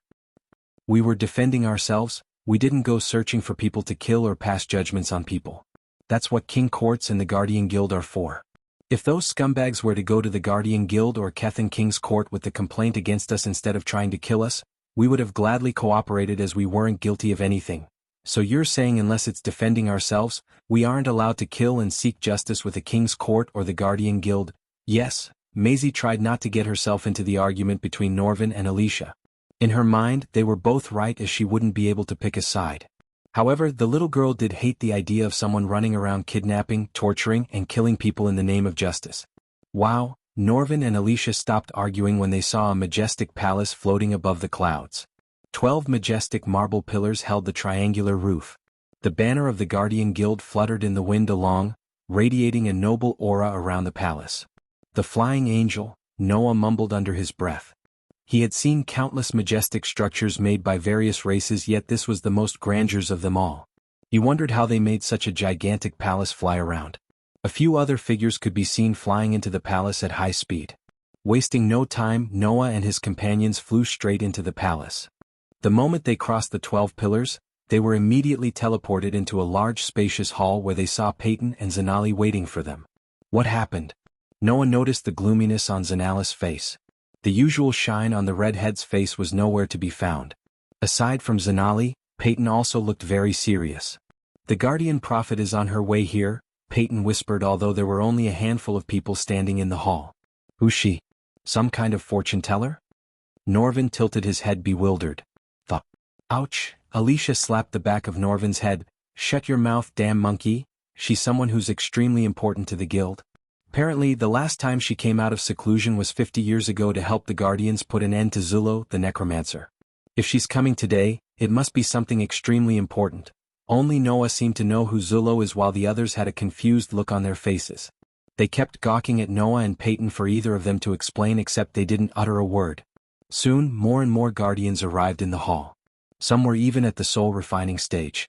No matter how powerful one was, they all seated themselves on the ground, waiting for the Guardian Prophet to arrive.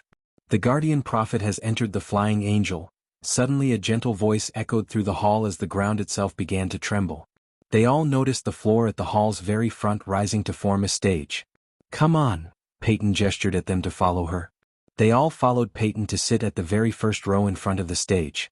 No one in the hall uttered a word, even a pin-dropping sound could be heard crystal clear. As they were waiting for the prophet, a heavy wind appeared in the hall out of nowhere. The howling sound of the wind slowly turned into a soul-soothing melody as an orb of light emerged above the stage. Gradually the light disappeared, revealing a wrinkly old woman in ragged clothes. Her white hair was messy just like her brown robes. One would not believe she's such an important person of the Guardian Guild as she looked no different than a beggar. But none dared to utter any words in her presence. A few seconds after her appearance, everyone's brows slightly arched up. No matter how hard they tried to sense her cultivation level, they were unable to see it. The old woman stared at the people sitting in front of her before raising her hand. Ah, Noah heard Norvin grumble as he himself felt a sharp pain in his hand. He looked at the place that was hurting to see blood flowing out of a cut from his right hand. The wound looked like someone cut him with a sharp blade. Every single one of them had the same cut on their hands. It was obvious the old woman was the one who cut them. They wondered why. The blood spilled from their hands flew above the old woman, forming a blood orb. Slowly the blood orb descended on the old woman's head. Many thought the blood would drench the old woman, but the blood was completely absorbed through the messy hair into her head. Ish! The moment the blood orb disappeared, the old woman screeched like a canary. Her cry made many guardians close their ears. Stay still. Just when some of the guardians tried to run towards the old woman, the same voice that announced the prophet's arrival appeared again. This time the voice didn't sound as gentle as before. Followed by the old woman's screech, her pupils slowly moved back into her skull. In a couple of seconds her eyes completely turned white. The Dark Lord has found his path, she spoke in such a horrific manner. Her voice was neither of a woman nor a human. The voice was so unearthly, nothing like Noah or anyone in the hall ever heard before. The Guardians failed to kill the Dark Lord when he was just wandering without any powers of the Dark Lord. Soon he's going to get a power that will rival the powers of the gods themselves. His powers will begin to manifest. The whole building trembled as she spoke. The bright hall slowly started to grow darker and darker. Search and destroy the evil powers scattered around the world, Guardians. Every time the Dark Lord obtained one of these, his powers will grow by leaps and bounds. Her voice grew more and more animalistic. Accept your destiny and you'll be able to stop the Dark Lord, Lightbringer. Noah felt something happening inside him. He never experienced such a warm feeling. Although the old woman's words were common for everyone, he felt like they were directed at him. The light within you is much less powerful than the darkness inside the Dark Lord. You must find a way to kindle the light within you. Only then you'll match the Dark Lord's power. Until now, Michael never received any powers that solely belonged to his future self, the Dark Lord. But the old woman's visions showed her the glimpse of the powers he's going to achieve soon. When the old woman's eyes turned normal, breathed heavily. You must stop him, she said in a normal voice, but it was filled with fear. The few glimpses of the Dark Lord's powers were enough to shake the old woman to the core. Her bloodline was guiding the Guardians ever since the guild was found, and the most powerful foe she faced was the necromancer, Zullo, but Zullo's total power could not hold a torch to the few glimpses of the power she saw from the Dark Lord. She believed the words that came out of her mouth were not hers, but they belonged to the gods. But she never knew that the Dark Lord himself is a god in the making. Who is the Lightbringer? Can he really stop the Dark Lord? These were some of the questions that emerged in her mind. When she was disappearing into the light once again, she put aside all the doubts in her mind. To defeat evil, they had to believe in themselves. While teleporting herself away from the flying angel to her cave, she closed her eyes, concentrating on the blurred vision she saw before, the vision that freaked her out the most.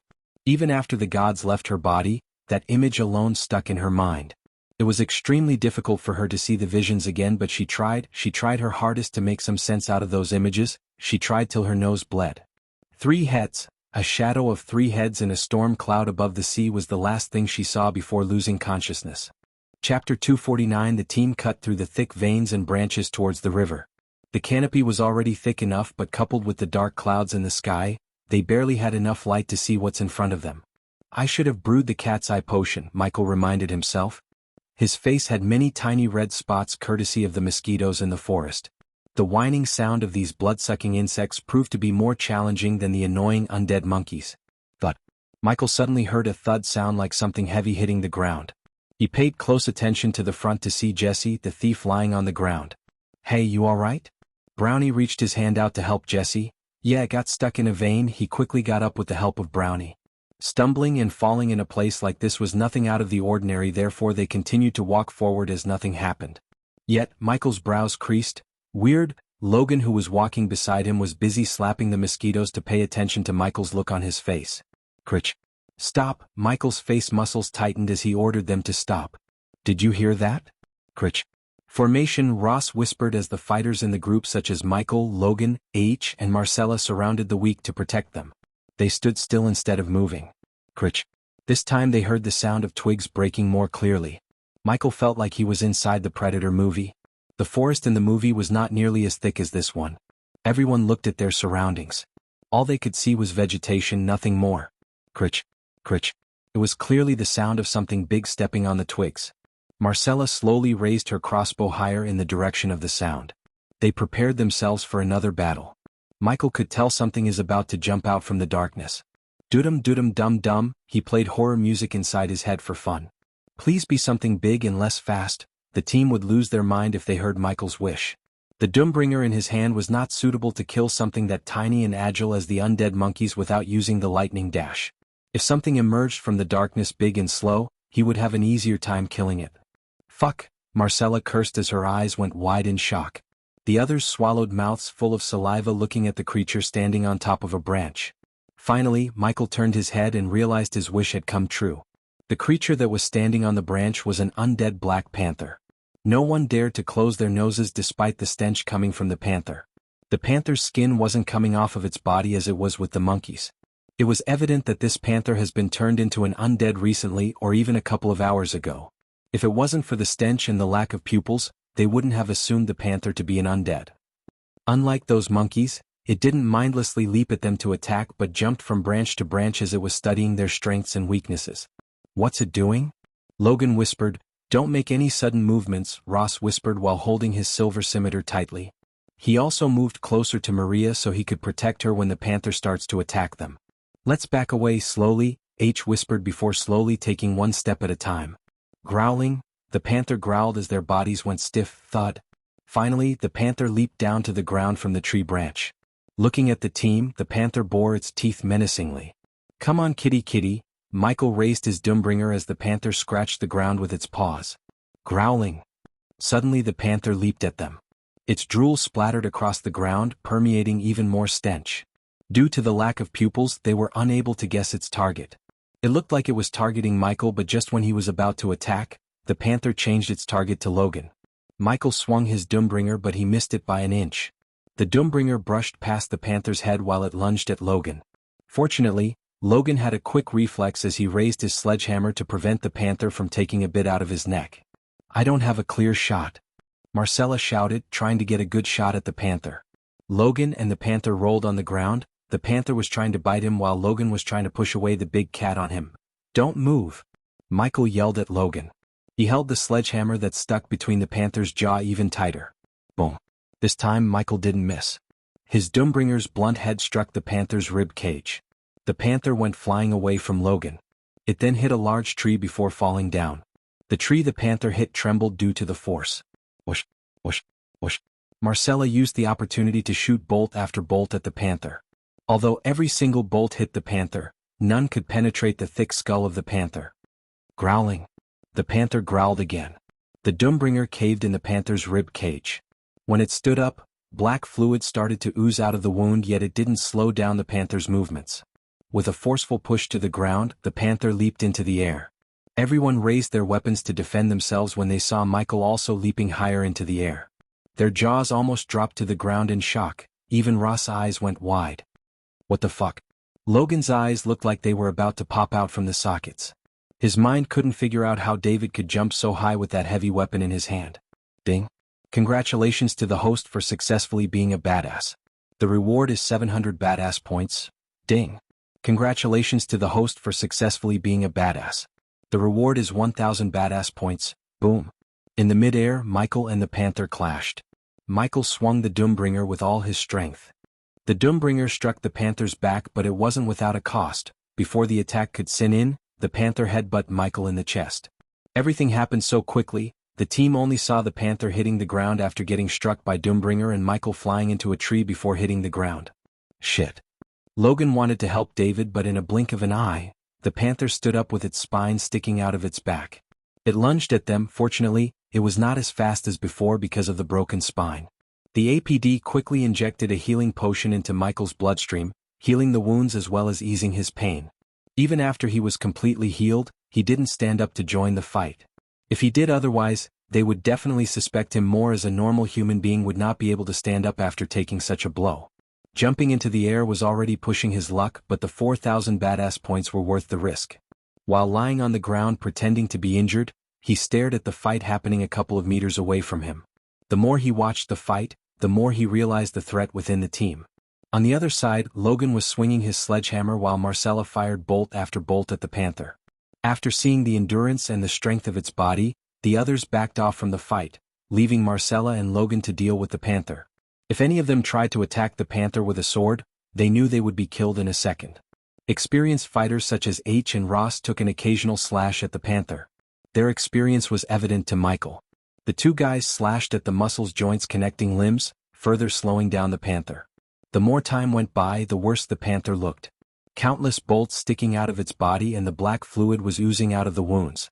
Since the panther's speed significantly slowed down thanks to Ross and H, Logan was able to land heavy hits on the panther. Aw. Michael noticed Logan letting out a battle cry.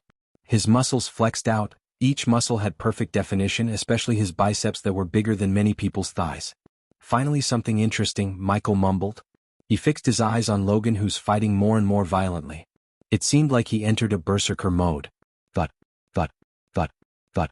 The panther was getting pounded by Logan left and right. No matter how much black ooze spattered on his body, Logan did not slow down. He kept beating the black panther all over its body. Hit its head, idiot, Michael rolled his eyes. If Logan had landed those hits on the panther's head, its head would have split open by now, ending the fight. He wanted to rest until they finally killed the panther, but he had to intervene before the team got slaughtered by the new threat that only Michael knew about. Go for its head. Marcella screamed at Logan, looking at the panther's vulnerable state. Cut off its limbs. Ross shouted at H before dashing towards the panther. The two experienced fighters in the team worked together to cut its limbs. While Logan was going berserk on the paw nether, they slashed at its limbs as strong as they could. Growling, the panther growled when Ross and H cut off the 4 limbs. The two of them pushed their limit to move fast and cut off its limbs. Aw. Logan roared loudly before bringing down the sledgehammer onto the panther's head. The moment the sledgehammer collided with the panther's head, it cracked open the head like a coconut. The brain matter exploded into a black mist. Finally, the team was able to heave a sigh of relief looking at the panther stops moving. Chapter 250. Gradually Logan's flexed muscles went back into his body. He was breathing heavily when he saw David standing up. Apart from a few splashes of red blood and black goo on his robes, he looked perfectly thin in Logan's eyes. The same couldn't be said to Logan himself, as he wanted to stop fighting the urge to faint. Logan bent down, clenching his knees to support his body from falling down. The rest of the team was too spent to gawk at Michael in surprise. Keep your shit together, big guy, we have one more thing to take care of. Michael gave a shot pat on Logan's shoulder before walking towards the rest of the group. On his way, Michael picked up a crossbow bolt from the ground. They all wondered, what's he doing, Bam? Their bodies again tensed up when they saw Michael lift Jesse by his neck and slam him against a tree. The tree trembled as leaves and twigs blasted away by the force. Marcella immediately raised her crossbow at Michael while the others also had serious looks on their faces. "What the hell are you doing?" H shouted. Instead of answering, Michael just stared at the masked face of Jesse for a few moments. "What?" Jesse tried to speak but words barely escaped through against Michael's clutch. Did anyone notice that the Black Panther never targeted Jesse or attacked him? They were all confused by Michael's question. In the heat of the battle they never noticed anything weird. He stayed out of its target range, so what? Marcella growled, refusing to let Michael manhandle Jesse like this. She knew and trusted Jesse more than Michael. Giving no answer to Marcella, he just ripped off Jesse's cloth covering his arm. The moment H and everyone saw Jesse's right forearm, they took a step back from him. Marcella's eyes went wide as her body jerked in shock. Jesse's forearm had a 2-inch diameter circle bite mark. The area around the mark was riddled with yellow and blue veins. "It's nothing," Jesse mumbled. He was already infected when the battle started. That was why the panther never targeted him. That was why he was stumbling on the way. The first thing that raised the suspicion on Jesse was when he stumbled down. If Jesse was here, it was obvious he's an expert thief. Otherwise Ross or H wouldn't have hired him. A single misstep would cost a thief's life, hence they train themselves to take each step with utmost care no matter where they are. For an expert thief like Jesse, falling down clumsily was pretty unusual. The next thing was when the team fought the panther. Although it focused its attacks on him, Logan, and Marcella, it never seemed to target Jesse. Besides, he also kept scratching his forearm instead of throwing the throwing knives hidden inside his cloak. "How long?"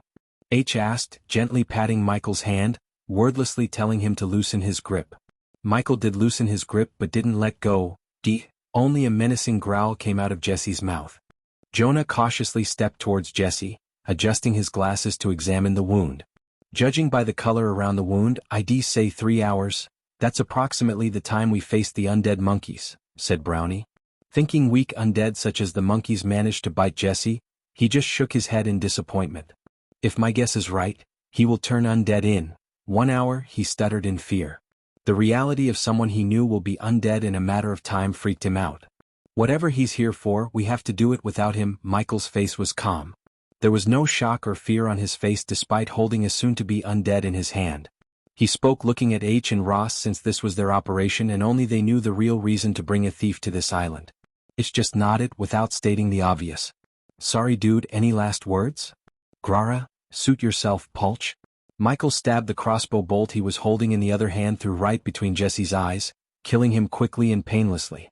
"Check yourselves, I'd hate for you to turn into an undead," H said, quickly hiding his concern from showing on his face. With the system on his side, Michael couldn't care less about losing a thief.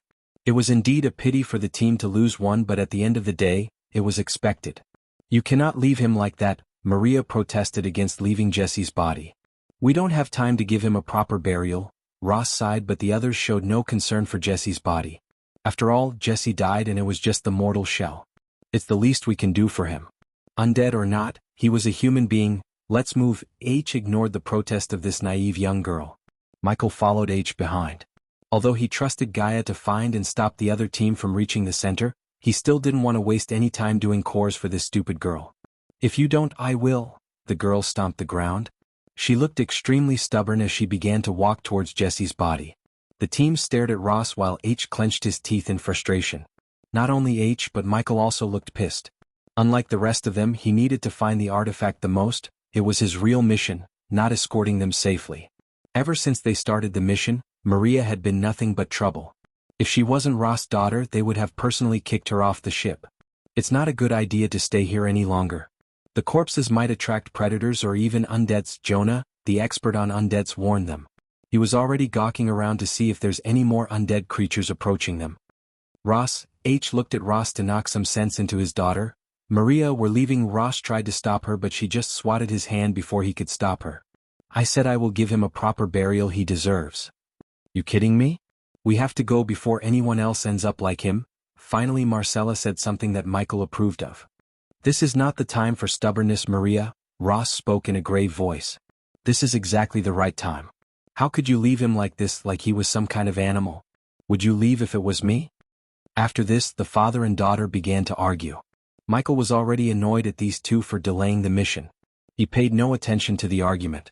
All his attention was on his surroundings, but he could hear the argument heating up. While everyone's focus was on the father-daughter duo, he slipped behind a tree for cover. "Fly, my little bird," he gently tossed the palm-sized drone into the air. The white drone transformed its surface into an army camouflage to blend with the forest. However, before the drone could fly deeper into the forest, he controlled it to fly around them, making a rustling noise. "Something's coming." Michael quickly stepped out from the darkness of the tree.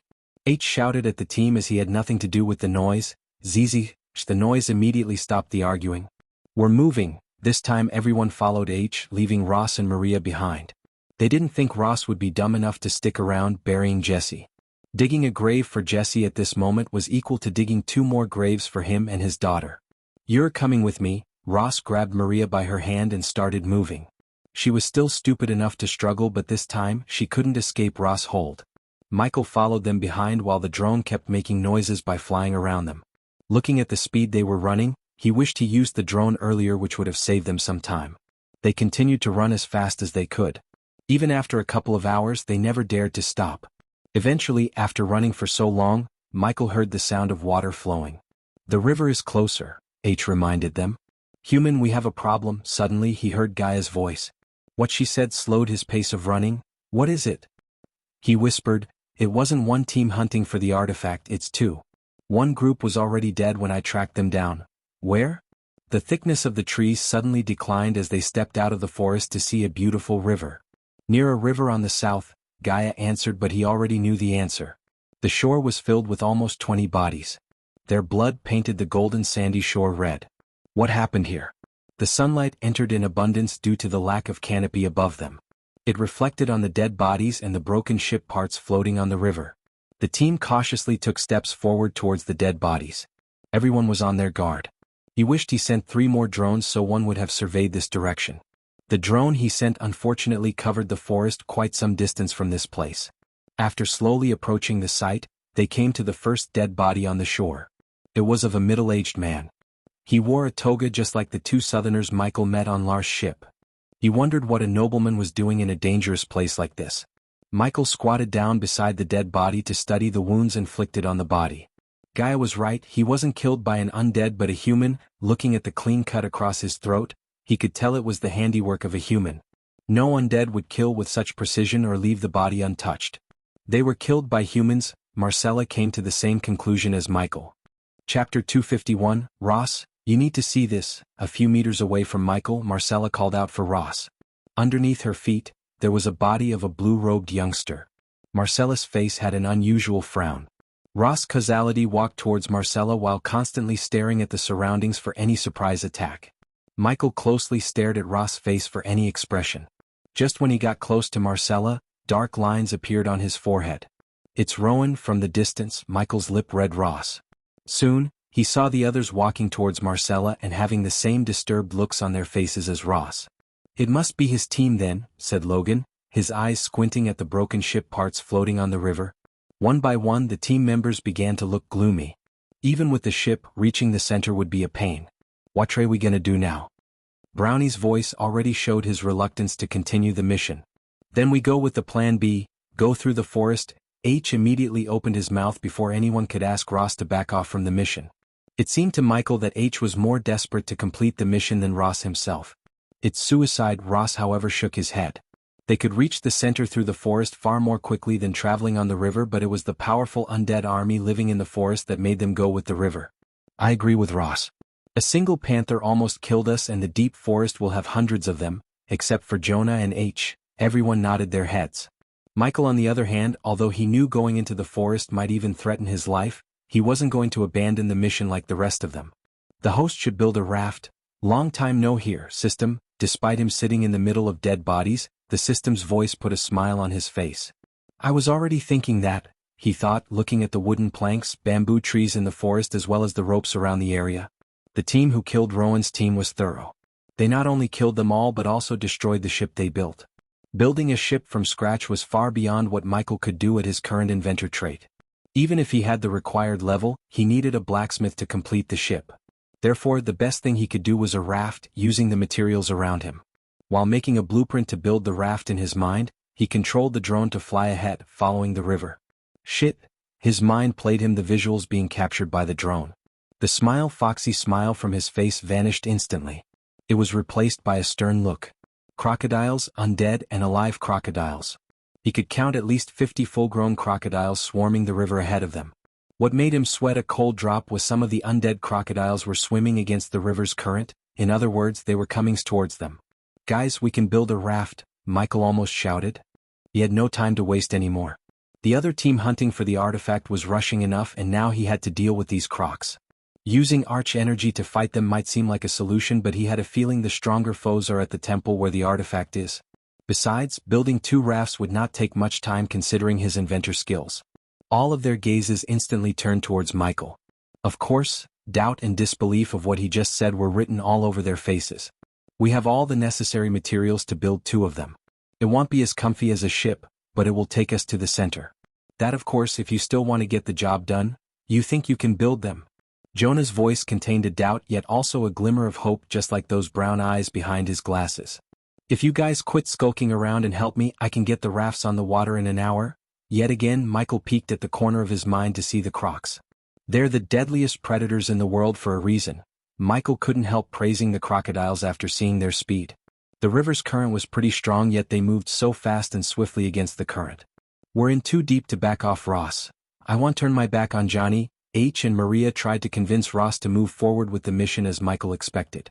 If it wasn't for the fact that the flying time to the center is almost 4 hours, he might have shown his true face. To save the precious 3 hours of cultivation power, Michael decided to stick with them. The more people he surrounds himself with, the less chance he would end up undead. "Chow. David, what do you need from us?" After taking a few long moments, Ross finally asked Michael. Anyone with 2 eyes or 1 eye could tell how reluctant Ross is. No one knew what's at stake other than Ross himself. Getting the artifact was the only way to save Giselle Kingdom's lead senator, who's the one holding the kingdom together. If he died, the whole kingdom would be thrown into chaos. The enemy kingdoms would wage war to take a piece of Giselle. Thousands of people would die while many would become slaves. The desperation to save his motherland forced Ross to go with this suicide plan. "Maria, not gonna happen, father." Yet again Maria stomped the ground, refusing to listen to Ross. "She's stupid and stubborn as fuck." Her stubbornness truly surprised Michael. He had never seen such a stubborn and stupid girl before in his 2 lives. After looking at the number of crocodiles rushing towards them, it wouldn't surprise Michael if half the team lost their lives. Since Logan could prove to be a good subordinate, he might save him if the push comes to shove. "The rafts won't protect us as a ship would. This is a suicide plan, we should go back." Marcella sounded extremely serious. Michael clenched his jaws as black lines appeared on his forehead. "Go back and get nothing, or follow me and get thrice the payment you've agreed." The moment H uttered these words, many in the team let out a surprising burst of chuckle. Their frowny faces showed a slight smile, a greedy smile except for Marcella. Even Marcella rubbed her chin thinking about the coins. Logan's reaction was obvious as his eyes sparkled. Although Michael smiled to pretend like he was intrigued by H's offer, somewhat he couldn't completely believe H's words. "You sly fox, you don't believe everyone will survive," Michael snickered inside. He didn't loathe or get mad at H though. It was a logical move considering the risk of moving forward. If most of them died, H wouldn't have to pay them. What made Michael wonder was whether H would double-cross the survivors or not. "I don't know about you guys, but the payday is worth the risk." In following H, Logan was the first to step towards Michael to help. While Ross was trying to convince Maria to back off, the others agreed with H one by one. "What you need me to do?" Logan asked. "Get me as many bamboos as you can." Logan picked up a scimitar from one of the dead bodies before going into the forest. "What about us?" Brownie asked while Marcella and Jonah stood behind him. H was discussing something with Ross. Maria surprised Michael by digging graves for the dead bodies. "Get the wooden planks floating on the river. Do it fast, who knows what lingers around this forest." Michael started to collect things such as ropes to start building the rafts. After almost 50 minutes of hard work, Michael finally finished building the 2 rafts. It's not a ship, but they will get the job done. The 2 bamboo rafts didn't exactly look like a typical raft. Each raft contained 3 layers of green bamboo. Michael also tied wooden barrels with the raft to make them float better. Since he knew about the upcoming threat, he used the wooden planks as the walls to somewhat provide protection against the crocs. In simple words, each one was a raft with 3 walls. He knew the walls would be destroyed by the crocs in a few moments after meeting them, but those few moments could save a life. He knew that the more people he had to fight the undead, the better his chance to obtain the artifact. Logan, Jonah, Marcella on one raft. The rest of us will get on the other one. This meant Michael, Ross, Maria, and Brownie would be on the same raft. He kinda wished Logan to be on the same raft as he is, but he doubted the raft could take the big guy and his sledgehammer along with him in the Doombringer. He'll go first. Michael walked towards the raft floating behind H's raft. When he jumped on the raft, it wobbled for a moment until he balanced himself. There close, when he peeked at the visuals being captured by the drone, he noticed the crocs getting closer and closer. Although he still looked calm, he was pretty serious about the upcoming battle. Soon, one by one, the team jumped onto the raft. Only after he saw everyone standing on the rafts without drowning in the river, he breathed a sigh of relief. Chapter 252. Traveling on the raft against a calm wind seemed peaceful, almost making them forget where they were. Used the long bamboo stick as a paddle to move the raft faster, while on Michael's raft, Brownie used the bamboo paddle. "You seem tense," Maria said, looking at Michael. He was surprised to see this stubborn, stupid girl noticing his inner emotions. "Is it weird considering where we are going?" He shrugged. He could have smiled, yet he showed no expression on his face. After getting a question as an answer, Maria frowned before sitting on the raft to relax her muscles. At the moment, Michael was standing behind the raft, in front of the back wall made of wooden planks. Except for Maria, no one turned back to notice what he was doing. He chose this place so he could concentrate on controlling the drone, which would let him know the whereabouts of the crocs. While Michael was looking at the footage being captured by the drone, out of nowhere an arrow shot straight at the drone. The drone flew chaotically above the river before finally falling into the water. But before it went down, Michael saw a humanoid figure on a boulder near the river. "Is that an alpha?" His brows furrowed.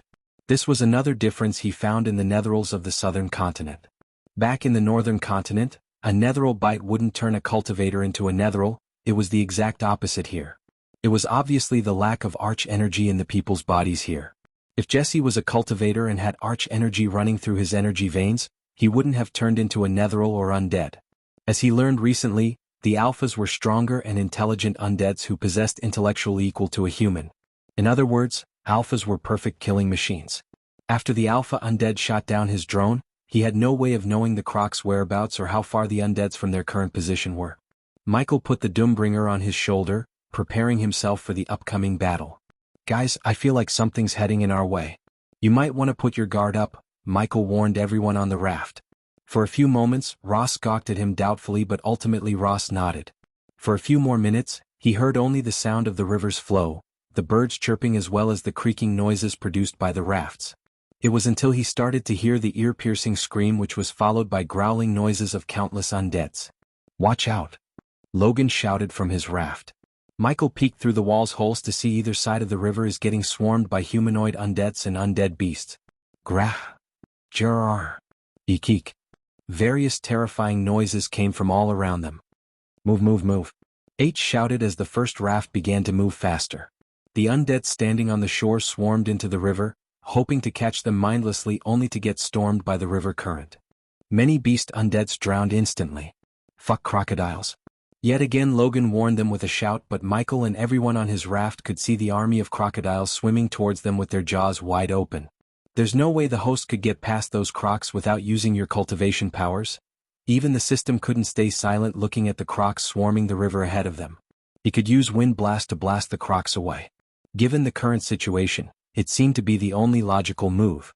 It would be nearly impossible for these rafts to go through the crocs. Probably while they were stuck with the crocs, the alpha might pick them off one by one with his bow. Whoosh! Brownie. Just when he was thinking about the alpha, an arrow went straight through Brownie's head. The blood spattered on Ross' face, who was standing relatively close to Brownie. Michael saw Brownie's lifeless body falling into the river. The arrow that killed Brown was extremely fast. In a blink of an eye, it took Brownie's life. Brownie didn't even see the arrow that took his life. He was completely clueless. "Get down!" Ross shouted as they all ducked down. Through the hole in the wall, Michael noticed a 6-foot humanoid figure standing on a boulder with a bow in his hand. There was no skin below his neck, while half of the skin had fallen off of his face. The messy patches of gray hair fluttered in the wind behind the figure. His horrifying figure sent a chill running through everyone's spines. "An alpha undead," he heard Marcellus shout. Without Brownie paddling, the raft started to propel violently. "Hang on." Ross cautiously crawled towards the paddle. Fortunately, Marcella was able to fire a couple of bolts. Her bolts made the alpha undead retrieve from the boulder to seek cover. However, none couldn't breathe a sigh of relief. The crocs were still coming on their way. Fuck it. Realizing there was no way of getting through them without the help of arch energy, Michael stood up to wind blast the crocs. Need some help? Suddenly he heard the sweet melodious voice of Gaia in his ear. He had no idea what she's doing here without tracking down the other team. Still, he was glad that she's here to help them. It was still too early to reveal the fact that he could use arch energy. Oh my god. Watch out. What is that? Everyone began to shout crazily, staring at the sky. He looked up at the sky to see a huge boulder flying towards the crocodiles. Boom. The boulder hit the crocs with tremendous force, crushing many crocs while the shock wave blasted the remaining crocs away. Looking at the shock wave coming in their direction, Logan paddled the rift to avoid hitting the boulder while Ross shouted at them to hold on to something. Hold on to something. Fortunately, both the rafts had sidewalls to prevent them from falling into the wall. Still, when Maria was thrown into the wall, the crash sent the wall flying away. Logan's raft wasn't in a good shape either. Since Logan's raft was the first to receive the shockwave's wrath, they lost all the walls. Without giving a thought to what just happened, both Logan and Ross paddled the raft away from the boulder in the river a couple of yards before them. Whoosh, whoosh, whoosh. The alpha undead rained down arrows while keeping up with their rafts. He was like an Olympic gold medalist runner on drugs merged with an Olympic archer. Despite the raft's speed, he was able to keep up with them. The remaining side wall was able to prevent the majority of the arrows from hitting Michael's raft, but the same couldn't be said to Logan's raft, which had no walls to protect them. If it wasn't for Marcella firing back to mess with the alpha's accuracy, they would have surely lost another teammate, most probably Logan, since he was literally a huge target. Stop the alpha, Michael said to Gaia through the earpiece before the alpha could get lucky and kill one of them. Even Michael remained behind the wall because of the alpha undead's precision. He headshot Brownie, who was on a moving raft. Piece of cake, as usual, she sounded confident. He was glad she's here. Otherwise, he would have been forced to reveal his secret. Until he could see the artifact, he didn't want the others to know that he can use arch energy. Besides, he wanted to see what H or Ross planned to do when they finally reached the artifact. It was possible that either of them still holds an ace up their sleeves. Right at the moment, the alpha knocked up an arrow to fire, but before he could do that, another arrow came from the forest behind him. Michael saw the alpha turning his head, sensing Gaia's presence, but it was too late as the arrow went straight through the alpha's head. Just like Michael, everyone else, the others who saw the scene, were bewildered. First, a boulder came out of nowhere, and now the alpha was killed by someone. The sudden change of events confused them. Who killed it? Someone's in the forest. Ross came to the correct conclusion, yet he had no idea who was in the forest helping them. Plus, no matter how hard he thought, he couldn't find an answer to the question, how or what could have thrown the boulder with such force. Everyone except Michael was thinking the same thing. Even the alpha's death couldn't stop the dumb netherals from rushing into the river. Unlike the alpha, they had no brain function whatsoever, hence they ended up either drowning immediately or flooded by the river.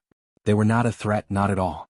If they had the ship built by Rowan's team, or it wasn't for the alpha and the crocodiles, this journey would have been a peaceful one and Brownie would have been still alive. He was a valuable team member as well as a great fighter. They needed all the fighters they could. Now they only had Logan, H, Ross, Michael and Marcella to face an army of undeads guarding the temple.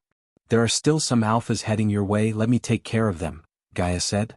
Chapter 253. The rest of the journey was peaceful thanks to Gaia killing the alphas before they could attack the rafts. Judging by the frown on Ross' face, Michael could tell that doubts are rising in Ross' heart. How long?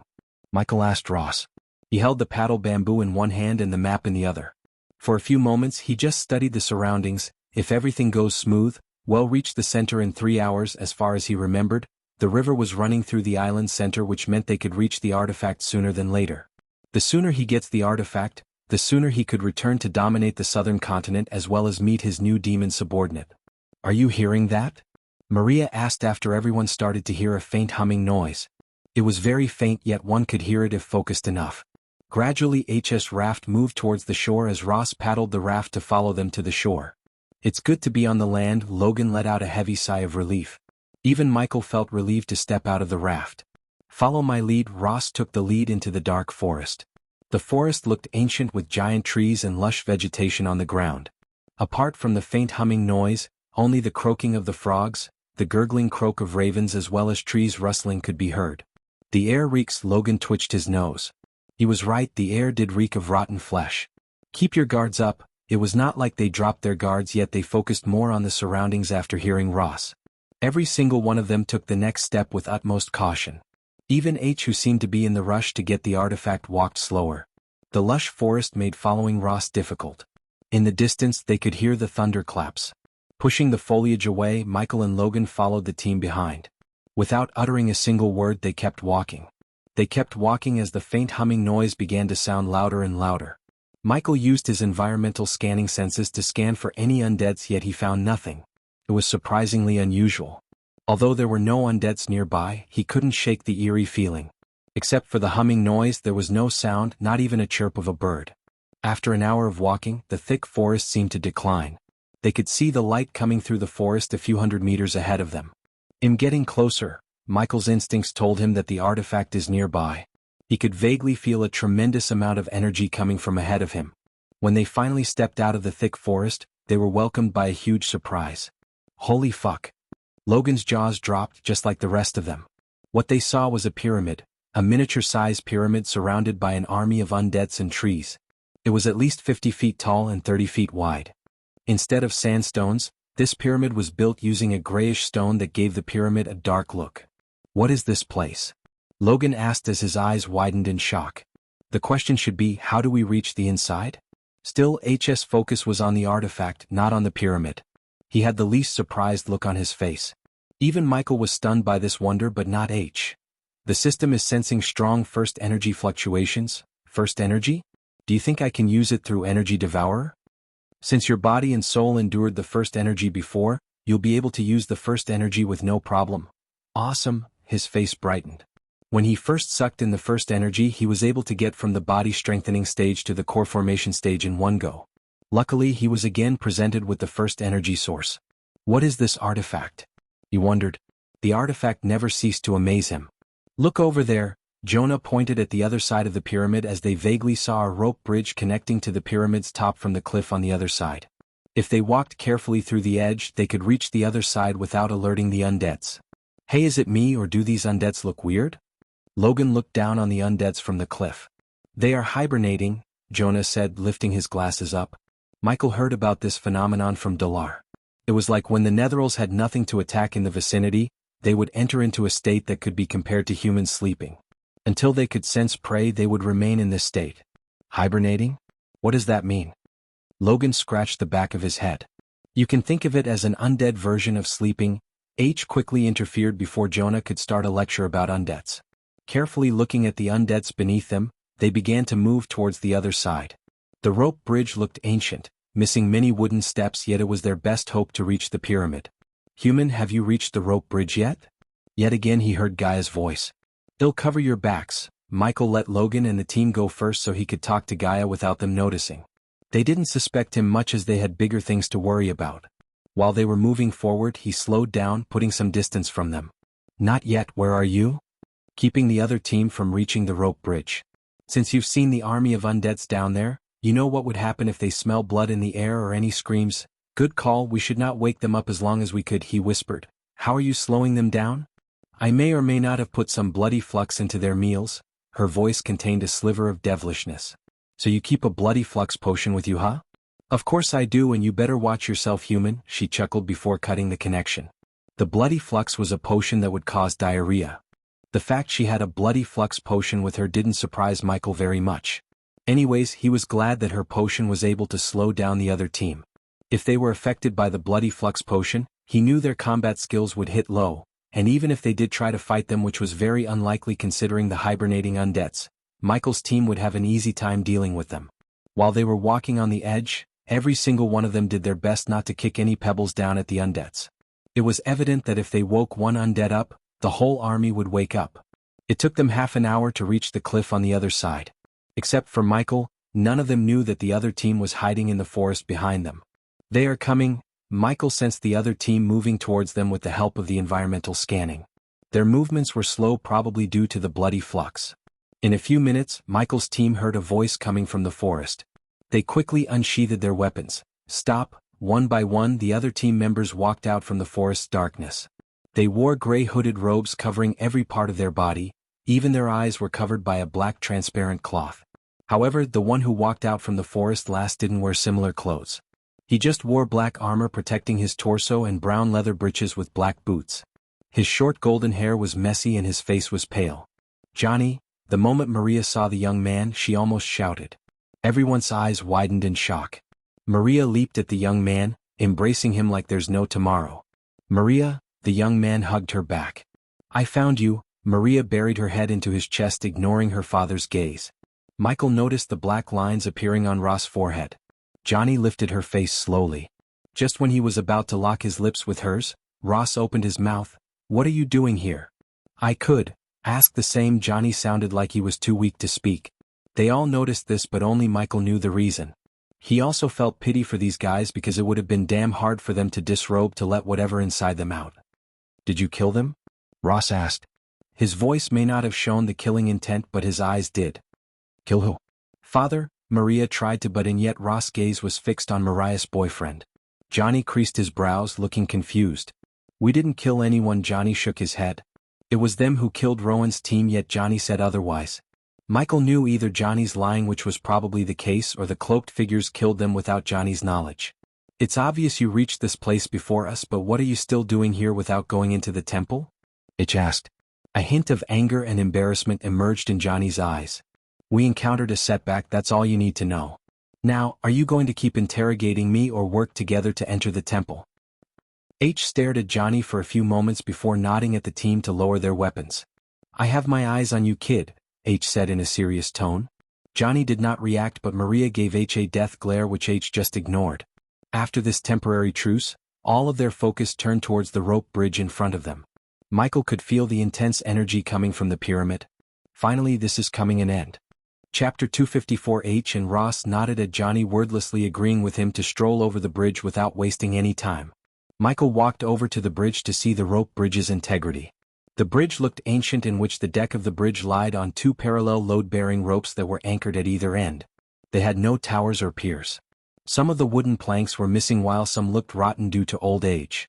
If this was any other day, no one in the team would have agreed to walk this bridge, yet in this situation, they had to take the risk. Michael stood aside, deciding to let the others use the bridge first. He noticed Johnny giving a pat to his tummy before taking the steps towards the bridge. "Follow me." Johnny ordered his men to follow him. Although Johnny didn't seem like a leader figure in Michael's eyes, the cloaked figures did follow him behind, only to get stopped by H. "Stop. What now?" Johnny turned with his brows creased. Coupled with the bloody flux's effects, H's constant interference annoyed Johnny. "I'm not stupid to let your guys use the bridge first. Well, use the bridge one by one. Ross, you go next." After seeing the stern look on H's face, Johnny realized there's no point in arguing. Therefore, he just took his first step on the bridge. His first step caused the bridge to shake. Johnny quickly grabbed the two ropes on either side to balance himself as well as stop the bridge from shaking. One slow step at a time, Johnny moved forward. Even the thunderclaps from the distance were able to slightly shake this ancient rope bridge. Since his stomach was hurt by the bloody flux, he kinda limped towards the pyramid. The rope bridge may have anchored at two ends, but the wooden planks were only laid until the pyramid's top. After the pyramid, there were no wooden planks, just ropes. The bridge was either built on a rush or by an amateur, everyone thought. When Johnny reached the pyramid's top, a bright light appeared, producing a weird sound. The light soon enveloped Johnny. In a blink of an eye, Johnny disappeared from the bridge. When Johnny disappeared, one would expect Maria to panic, but the one who panicked was none other than Michael himself. "I'll go next." Michael was already standing near the bridge. Hence, before Ross could make a move, he stepped on the bridge. He was supposed to go last, except they saw him cut in the line.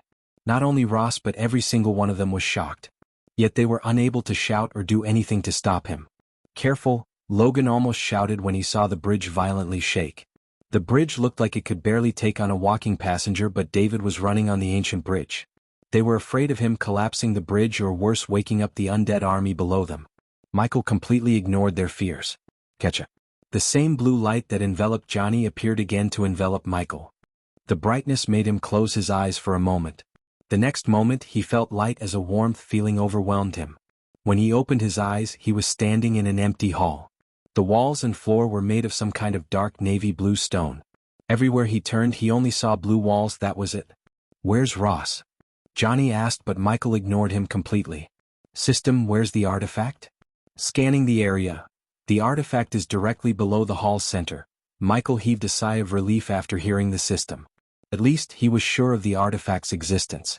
Now he only needed to find a way to bring the artifact to the upper ground or find a way to go below. Hey! Johnny got mad seeing the new guy completely ignore him. Where is it? Michael looked around, walking towards the center.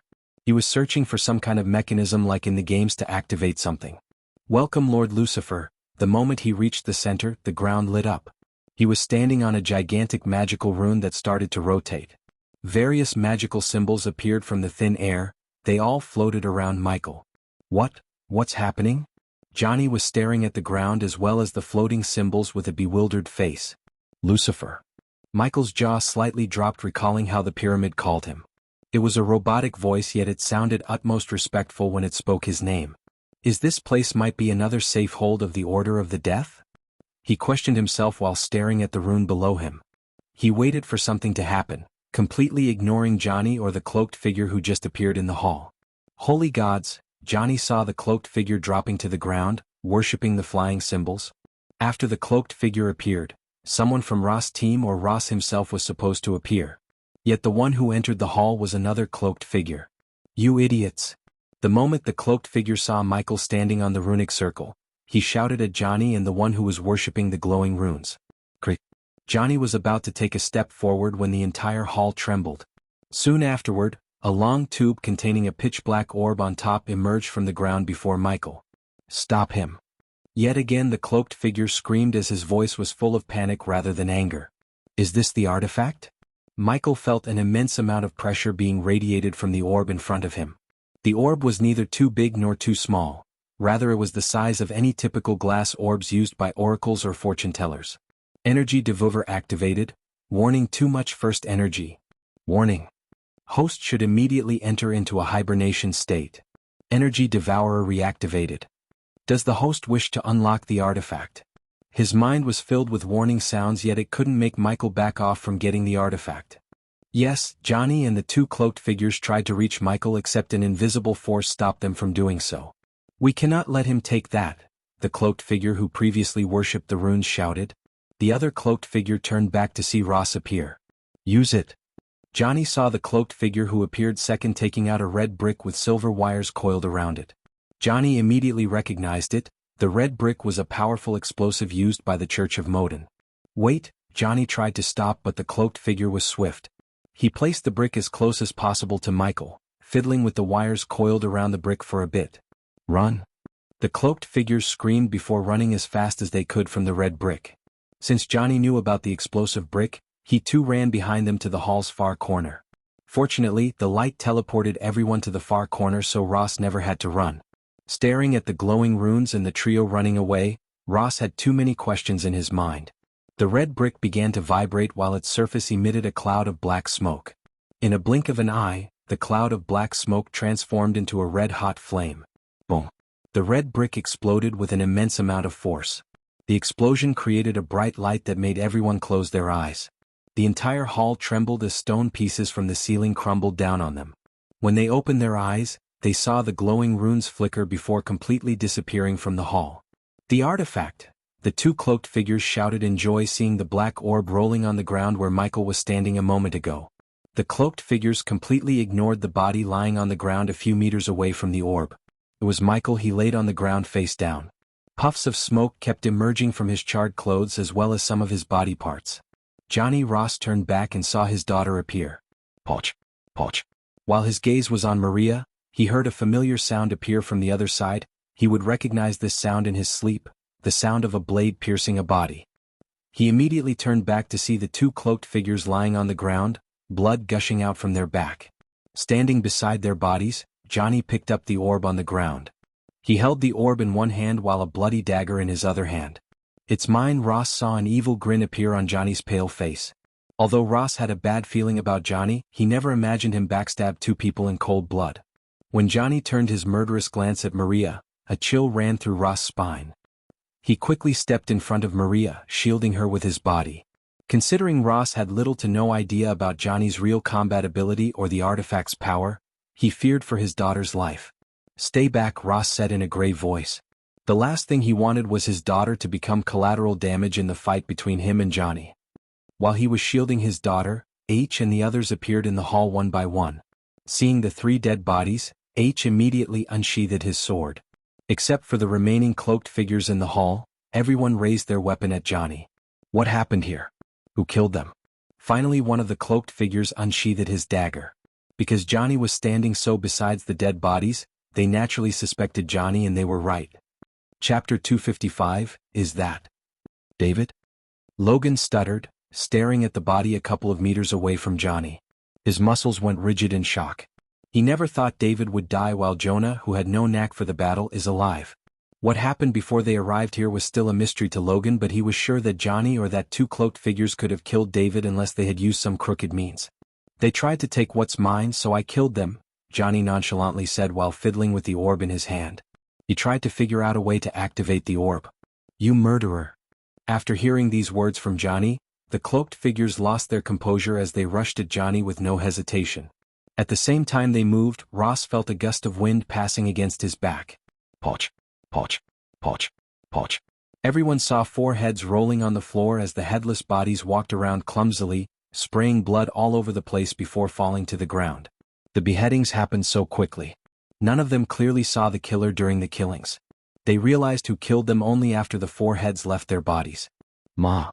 Maria, this was the first time Logan saw the terrified face of Ross. When they saw the bloody spear and the blood-splattered white clothes of her terrified them because they never imagined she possessed such a deadly side. Even her own father never had a clue about her real skills. Quit playing with it, Johnny, Maria ordered Johnny. Her usual sweet gentle voice was nowhere to be seen as she sounded more like a battle-hardened villainess. On the contrary, Johnny's attitude took a 180 turn. He immediately knelt down, lowering his head to avoid eye contact with Maria. He held out the orb towards Maria like he was giving an offering to a goddess. The sudden change of events completely stunned everyone standing in the hall. Maria, Ross called out to Maria, but his voice was suppressed by various emotions. I'll deal with you all in a sec, she said, taking the orb from Johnny's hand. When she looked at Ross, he could no longer see the little girl he knew. The girl in front of him was a completely different person. There was no love or kindness in her eyes, just anger and killing intent. Ignoring Ross' call, she walked towards Michael, whose body was still smoking. The team stood there watching Maria giving a couple of kicks to David's dead body. Pity, I wanted to kill you with my spear. After kicking Michael's body, she walked away from him. Johnny didn't stand up even after giving the orb, he just knelt down on the ground until she could tell him otherwise. Crick. She ripped off Johnny's shirt, yet there was no reaction from him at all. Now I assume you all want an explanation.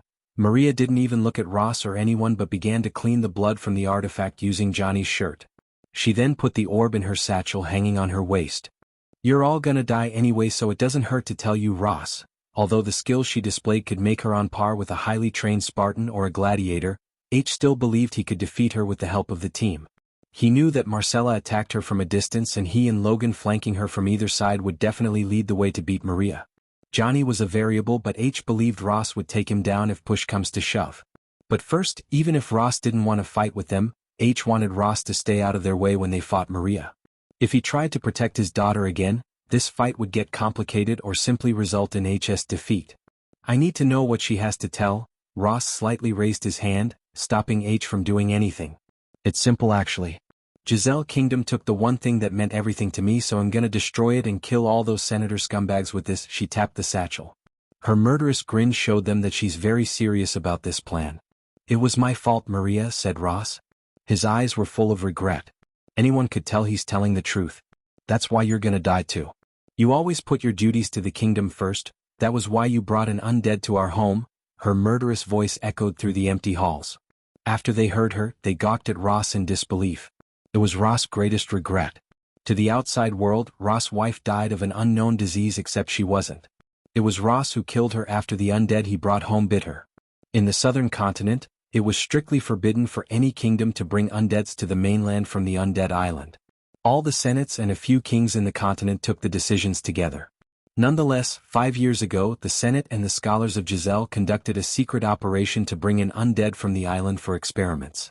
After leading the mission with Marcella, Ross caught an undead alive. Since they didn't go too deep into the forest, the operation wasn't as dangerous as this one. But the operation wasn't without losses either. Ross brought 12 men with him and returned with 7.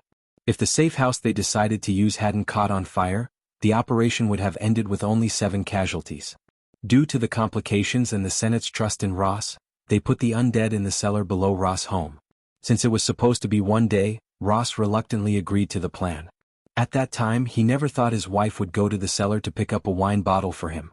To this day Ross had no idea how the undead managed to break out of its cage. Only Marcel, Maria, and himself knew what really happened to Ross' wife. No matter how hard Ross tried, he couldn't get the blood of his own wife off his hands. Every time he saw Maria he saw his wife. The guilt ate his soul itself. A while later he couldn't take it anymore as he sent Maria to a sect far away from Giselle. Yet again he never thought she would turn into completely a different person. "You're right to blame me, but you're not a murdered Maria? You kidding me? I just killed these people," she devilishly chuckled, pointing her finger at the headless bodies in the hall. "And don't act like you know me. You were never there for me and my mother. You failed as a father and a husband. You're an utter failure. Who would bring an undead to their own home? And even when we started this journey, if you were a good father, no matter how stubborn your daughter was, you would have sent her away. Even then, you put your mission to serve Giselle first." Her words were spot on. He was too focused on saving his kingdom rather than his daughter. The scholars and Senate were absolutely sure that they could control the undead army with this artifact. That was why he risked his life to come here. If they could control this undead army, no kingdom would stand on Giselle's path or dare to invade them. The Alphas were an example of the artifact's power to control the undead. "Since no man came to save me or my mother, I learned to protect myself and to destroy those who harmed me. I'd bet someone would kill the Senate for me and pay millions of gold for this artifact." "Maria, this is not you." Ross' voice broke in overwhelming regret. He tried to knock some sense into Maria. "This is the new me. That lovey-dovey stupid girl thing was just an act to fool you. And it seems it can fool anyone. I mean, you have no idea how easily you can manipulate men putting up an act. Plus, you're all fools, so it was much easier to fool you." Seeing the young girl laughing at them made everyone feel embarrassed and mad. Even H, who had decades of dealing with criminals and battle experience, failed to see her true face. "But I got to give it to you guys, you've done a great job escorting me here. I never thought getting here would be this easy. I guess those Alphas are just overrated." If this was a better circumstance they would gladly agree with her because they did see only one Alpha. "And you, my slave, are ridiculously underrated. I cannot wait to hear how you managed to throw a boulder that size. Was it you who ordered to kill Rowan's team and destroy the ship?" H suddenly asked before Maria could get an answer from Johnny. "Why would I do that? I'm not stupid to destroy my safe ride. I don't know who, might be someone else with the grudge against Giselle. Now enough talking, let's get to the fun part. Killing you all." She licked the spear's blade. "I didn't, master." Suddenly, her menacing eyes turned to Johnny, who spoke without lifting his head up. "What, you didn't? Throwing the boulder, master?" "It wasn't me." She creased her brows. Destroying the ship was a logical move for anyone with a grudge against Giselle, and there were countless people who fell into that category. However, she couldn't think of a person who would help them get to the artifact. "Why don't you ask me?" Maria felt a chill running through her spine when she heard an unearthly voice coming from behind. Chapter 256. He's moving. Jonah's face turned pale. He stuttered, pointing at Michael's body. Everyone, including Johnny and Maria, turned back to see Michael's charred body slowly starting to float from the ground. They couldn't believe their own eyes. What in the hell? Maria took a step back due to the subconscious fear in her mind. Visible to the naked eye, his burnt skin on the arm, neck, and face healed. His body slowly rose up in the air. The black eyes soon transformed into crimson-red eyes. They were staring at him in utter shock. Jonah's body shivered like he was standing outside naked in the wintertime. His transformation did not stop with crimson-red eyes, but the burnt clothes were slowly vanishing into thin air while pieces of black armor started to cover his body from toe to neck. The armor looked like a breed between leather and metal.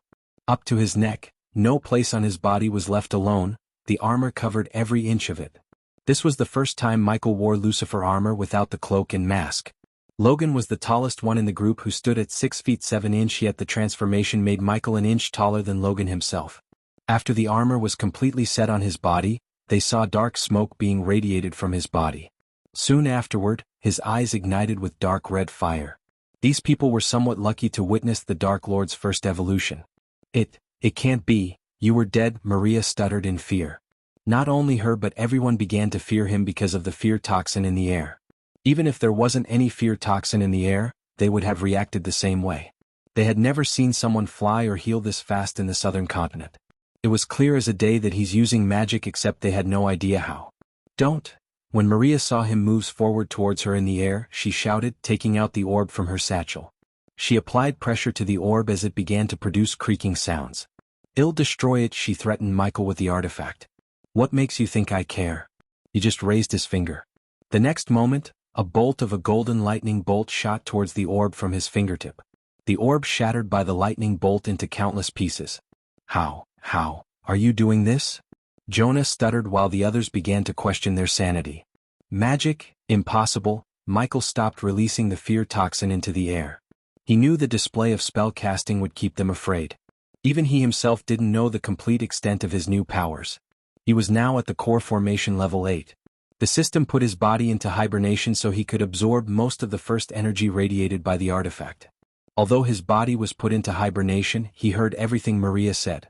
You're good," he spoke while still floating in the air. It wasn't just mere words, she really did surprise Michael. Even he was unable to see through her scheme. "The artifact will be awakened in 10 minutes, the system reminded Michael. Before the blast, he switched the orb with the system's help. If he had avoided the blast, Maria or Johnny wouldn't have thought he was dead.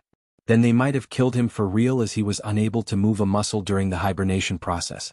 Getting blasted by the explosive hurt him like hell, yet his hunger for power gave him the strength to endure the pain. Because he endured the pain, she left him alone without interrupting his absorption process as well as the process of opening the artifact. Meanwhile, the system was opening the artifact. He decided to test his newfound powers on the people before him. He was currently using one of his powers, the dark smoke. Since the system was busy with opening the artifact, it never actually explained the new powers in detail to him. He was extremely curious about what the system meant by awakening his Dark Lord powers. "Although your plan wasn't perfect, it got the job done. If I'm right, you already have a way to escape this pyramid." Maria or no one in the hall opened their mouths.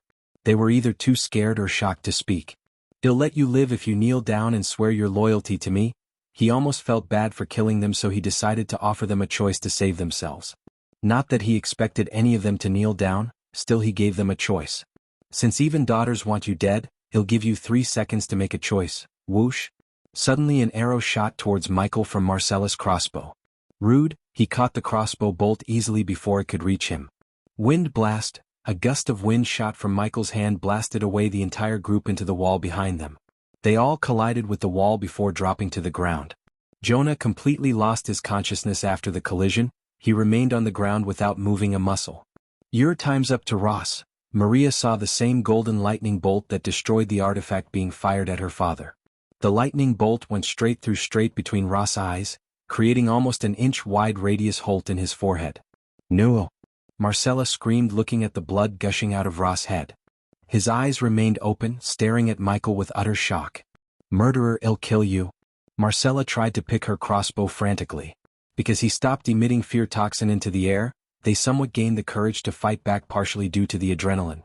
Seeing her father's corpse lying beside kindled the feeling she never wanted to feel again. Initially, she thought she was ruthless enough to kill her father, except when Ross was killed by the monster in front of her, tears gushed out of her eyes. "Ignitia!" He raised his finger again as another lightning bolt shot towards Marcella. Marcella was quick, but she was not quick enough to evade the lightning bolt. She could not even knock one bolt in her crossbow before the lightning bolt ended her life. Michael felt pity when she saw her dead body hit the ground. If she was willing, he could have used her as a subordinate. If it was before he saw the future, he would have let them go or tried to pursue them to be his subordinates. Except now he couldn't afford to make a mistake like keeping an unwilling subordinate, even if the system could ensure they can't do any harm to him. Besides, he knew Marcella or Ross would rather die than bend their knees before him. You killed them. You killed my father." Following Marcella's death, Mariah's anger erupted in her heart like a volcano. The veins in her eyes popped, turning her eyes blood red. "Isn't that what you wanted? Don't tell me you've gone soft. I'll kill you." "Master." Johnny tried to stop Marcella, but she had already taken her spear to kill Michael. Logan on the other side was staring at everything in complete shock. He never imagined a guy who protected them along the way would kill them. Even though he knew David for a short amount of time, He considered him as a friend and it kept him from lifting his sledgehammer against David. Go in peace, Maria. He wasn't mad at Maria for what she has done until now. If he had to blame someone, it would be Ross who made all the mistakes that turned Maria into this. Ignitia, feeling pity for her, he fired the lightning bolt from the tip of his finger. Like before, the lightning bolt went straight through her forehead. Because Johnny stood behind her, the lightning bolt pierced his throat. In one lightning bolt, Michael took 2 lives. The deaths of Maria and Johnny finally brought Logan back to reality. He mustered his courage to raise his sledgehammer against Michael, though he knew he had no chance of winning against a magic caster. Logan never really believed in gods, but looking at David, he wondered if he's a god himself came to the world to punish them. Stand down, Logan. Michael waved his hand as the sledgehammer in Logan's hand flew away from the big guy's hands. Back at the ship, you said you're going to retire after this mission and live the rest of your life as a wealthy person. Swear your loyalty, Logan, and you'll be richer than you've never even imagined. Unlike Marcella or Ross, he liked Logan. Logan was a simple-minded good guy who would never scheme against him. Because of that, he tried to convince Logan to be his subordinate. Who are you, David? Is David even your real name? Despite Logan's look, the big guys had a soft heart. That was why Michael could see the sadness of losing Ross and Marcella in his eyes. This world will soon turn into a living nightmare, Logan. I'm here to stop it, by slaughtering people in cold blood. After seeing you use magic inside the void line, I don't know what to believe anymore, but one thing I'm sure, David, this isn't how you save the world. Note: don't think MC will become a self-righteous goody two-shoes and world-saving drug. He's going to change the world to his liking.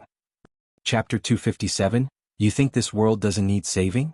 Open your eyes. What do you think would have happened if Ross gave the artifact to the Giselle Senate? They will control the undead army outside, wage war against the other kingdoms, and thousands of people will die, lose their families, and end up being slaves to the rich. If you by any chance thought of any of them as innocent, you're the most naive person in the world. These words played again and again in Logan's mind. And look around you, man. If this world needs saving, it's from you. You killed a father, a daughter, and a good friend for what? Refusing to serve you? Do you really think you're the good guy? Michael heard everything without uttering a word as Logan continued. I might be a mercenary, but I have no innocent blood on my hand. If I agree to serve you, I'll end up just like you. So go ahead, kill me. You're so full of it, big guy. Finally, Michael couldn't take any more of this bullshit Logan's spouting. You think this world doesn't need saving? Open your eyes. What do you think would have happened if Ross gave the artifact to the Giselle Senate? They will control the undead army outside, wage war against the other kingdoms, and thousands of people will die, lose their families, and end up being slaves to the rich.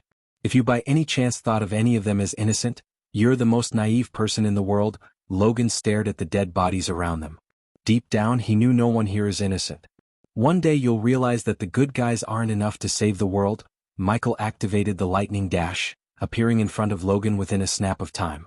Logan felt like he was hit by a big log in the face before everything turned dark. He could have easily killed Logan like the others, but his instincts told him not to. Somehow Michael believed Logan would be a loyal subordinate in the future.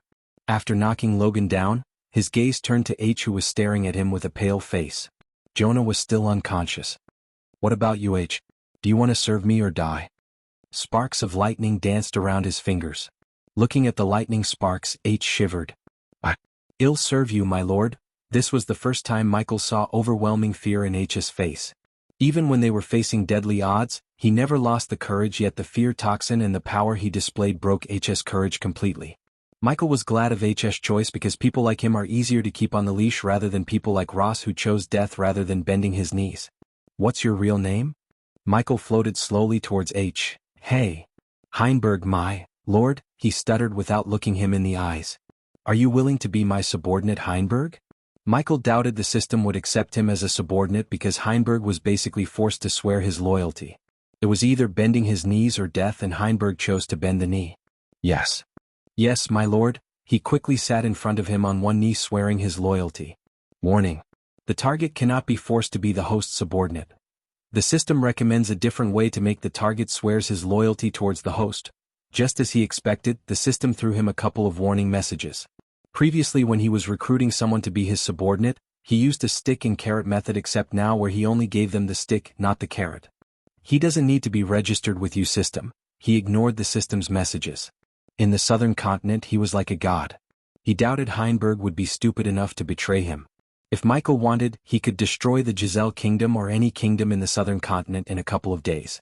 If he brought Nightmare with him and he was able to use his dragon breath, it'd only take a day to destroy any kingdom. Rise, Heinberg. Somehow Michael felt like movie villains speaking these words through the voice modulator. Heinberg swallowed a mouthful of saliva before slowly standing up. He was loyal to the Senate leader Caius but not enough to die for him. Caius always used him to do his dirty works. The only reason Heinberg whirled for him was Caius paid him handsomely. It was under Caius' order he came here to retrieve the artifact. Ross knew this. However, what Ross didn't know was his secondary objective. Heinberg was to capture one of the Alpha Undeads. After what happened to Ross' wife, the Senate dropped the idea of experimenting with the Undeads. They felt like it was a far greater risk than they were initially thinking. Besides, except for Ross, no one was willing to venture into this island and capture an Alpha Undead. Tell me, Heinberg, why did you bring Jonah with you? This was a question Michael wanted to know the answer for. He's here to help me capture one of the Alpha Undeads. My lord. Heinberg didn't dare to hide the truth from him. Capture an Alpha Undead? Under whose orders? Michael had a hard time believing that an entire Senate would be utterly stupid enough to experiment on an Alpha Undead that possessed the intelligence of a human and abilities of a superhuman. Senator Caius orders. He's one of the Senate leaders and Jonah is his son. Michael frowned, staring at the unconscious Jonah. No loving father would send their child to this hell unless that father didn't give a damn about his child. Senator Caius, huh? I'll meet him soon. Caius seemed like an interesting person who would either prove useful to Michael or die. Dark Queen, have you finished the task? Heinberg had no idea who he was talking to. While he was staring at David, he felt the hall tremble. Heinberg looked over his shoulder to see another figure in the dark appear. In a blink of an eye, the figure appeared beside David. Heinberg felt a chill running through his spine when he saw the figure who just appeared and what she brought with her. Looking at the armor itself, Heinberg could tell it was a girl. She was also wearing the exact same armor as David, but she didn't radiate black smoke around her or had crimson-red eyes. Rather, she looked normal compared to him. The girl didn't freak him out, but it was the three figures who were standing behind the girl that made him shiver. Although the girl covered their faces with black cloth, Heinberg could tell looking at their skinless body that stinks to high heaven, Alpha Undeads. She was controlling them through the chain attached to their collars like dogs.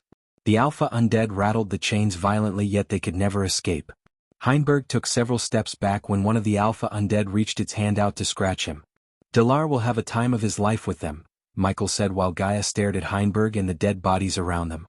Because of the mask she was wearing, Michael couldn't tell the shock and surprise in her eyes. It was obvious the reason for her shock was his sudden transformation, yet Heinberg's existence before they prevented her from questioning him about his new powers. No Alpha Undeads in the forest. If any more of them is here, they would be among the army outside. Michael nodded. The 3 Alpha Undeads would be enough for Dalar or him to experiment. He knew the artifact is the reason for Alpha Undeads, yet he wanted to know more about this new kind of undead.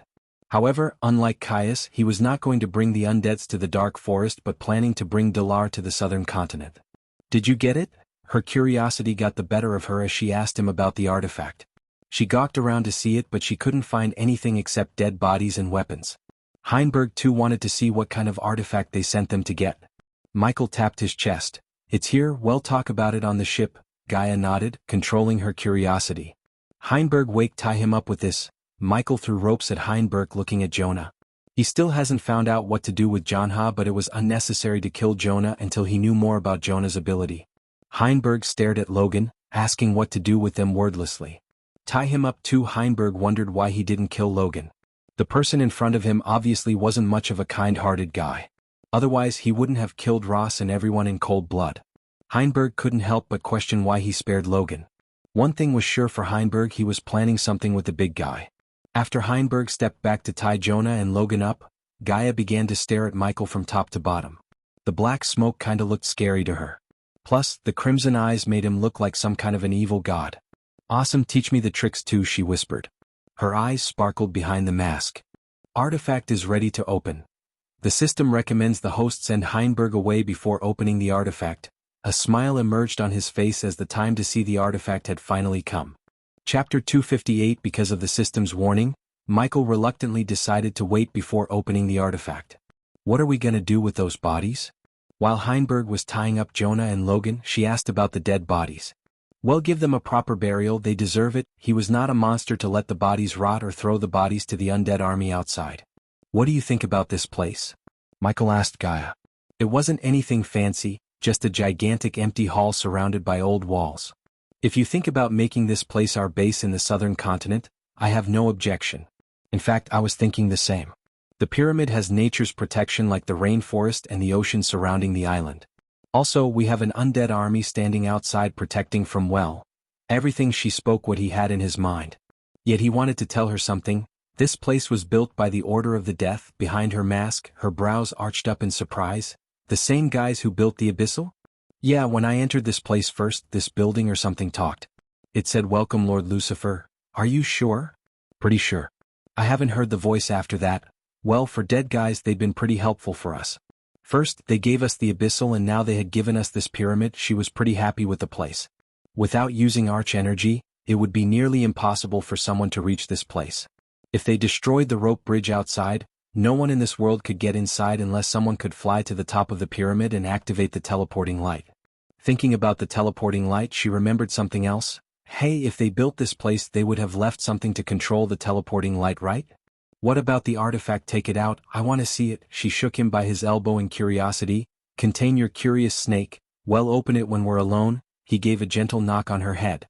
As payback, she too gently punched him in the shoulder. Finally, after a few more minutes, Heinberg finished tying Logan and Jonah.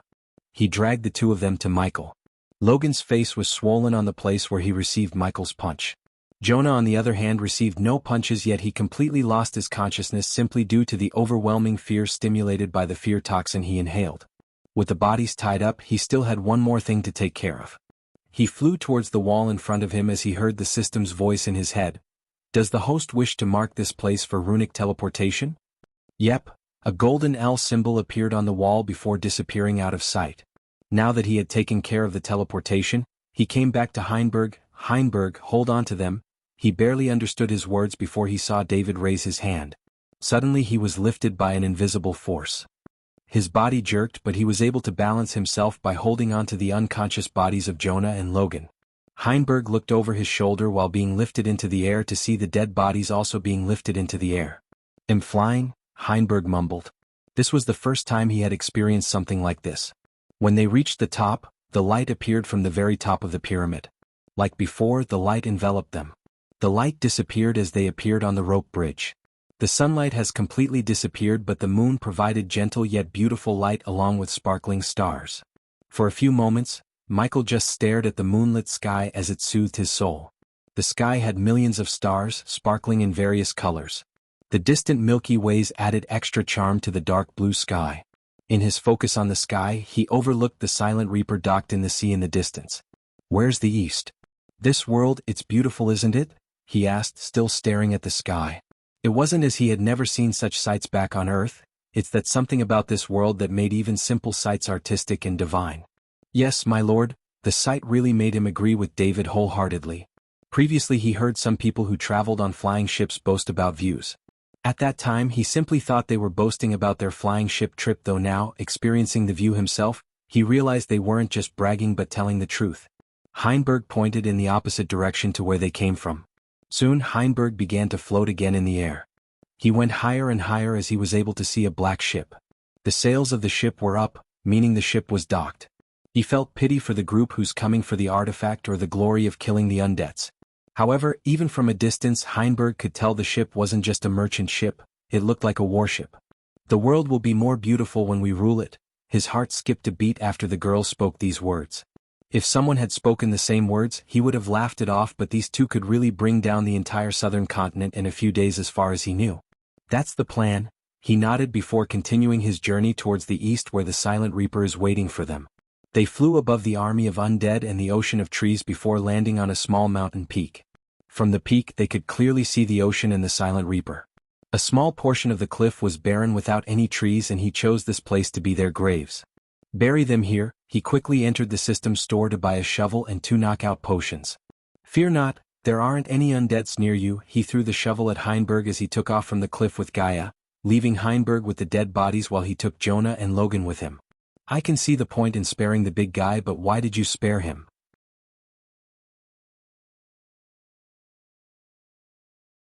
He just threw Jonah and Logan on the floor. Then, he willed the system to teleport him and Gaia back to the pyramid. What's your guess about the artifact? What will it be? Let me give you a clue, it's badass. And oh, I already gave you a clue in one of the S? The clue is in chapter 248. Chapter 259 they both appeared inside the hall once again. The light emitted from the walls around them was enough to see the hall clearly. Come on, show me, system, he willed the system to hand him over the artifact from the system's storage. Her eyes sparkled with curiosity.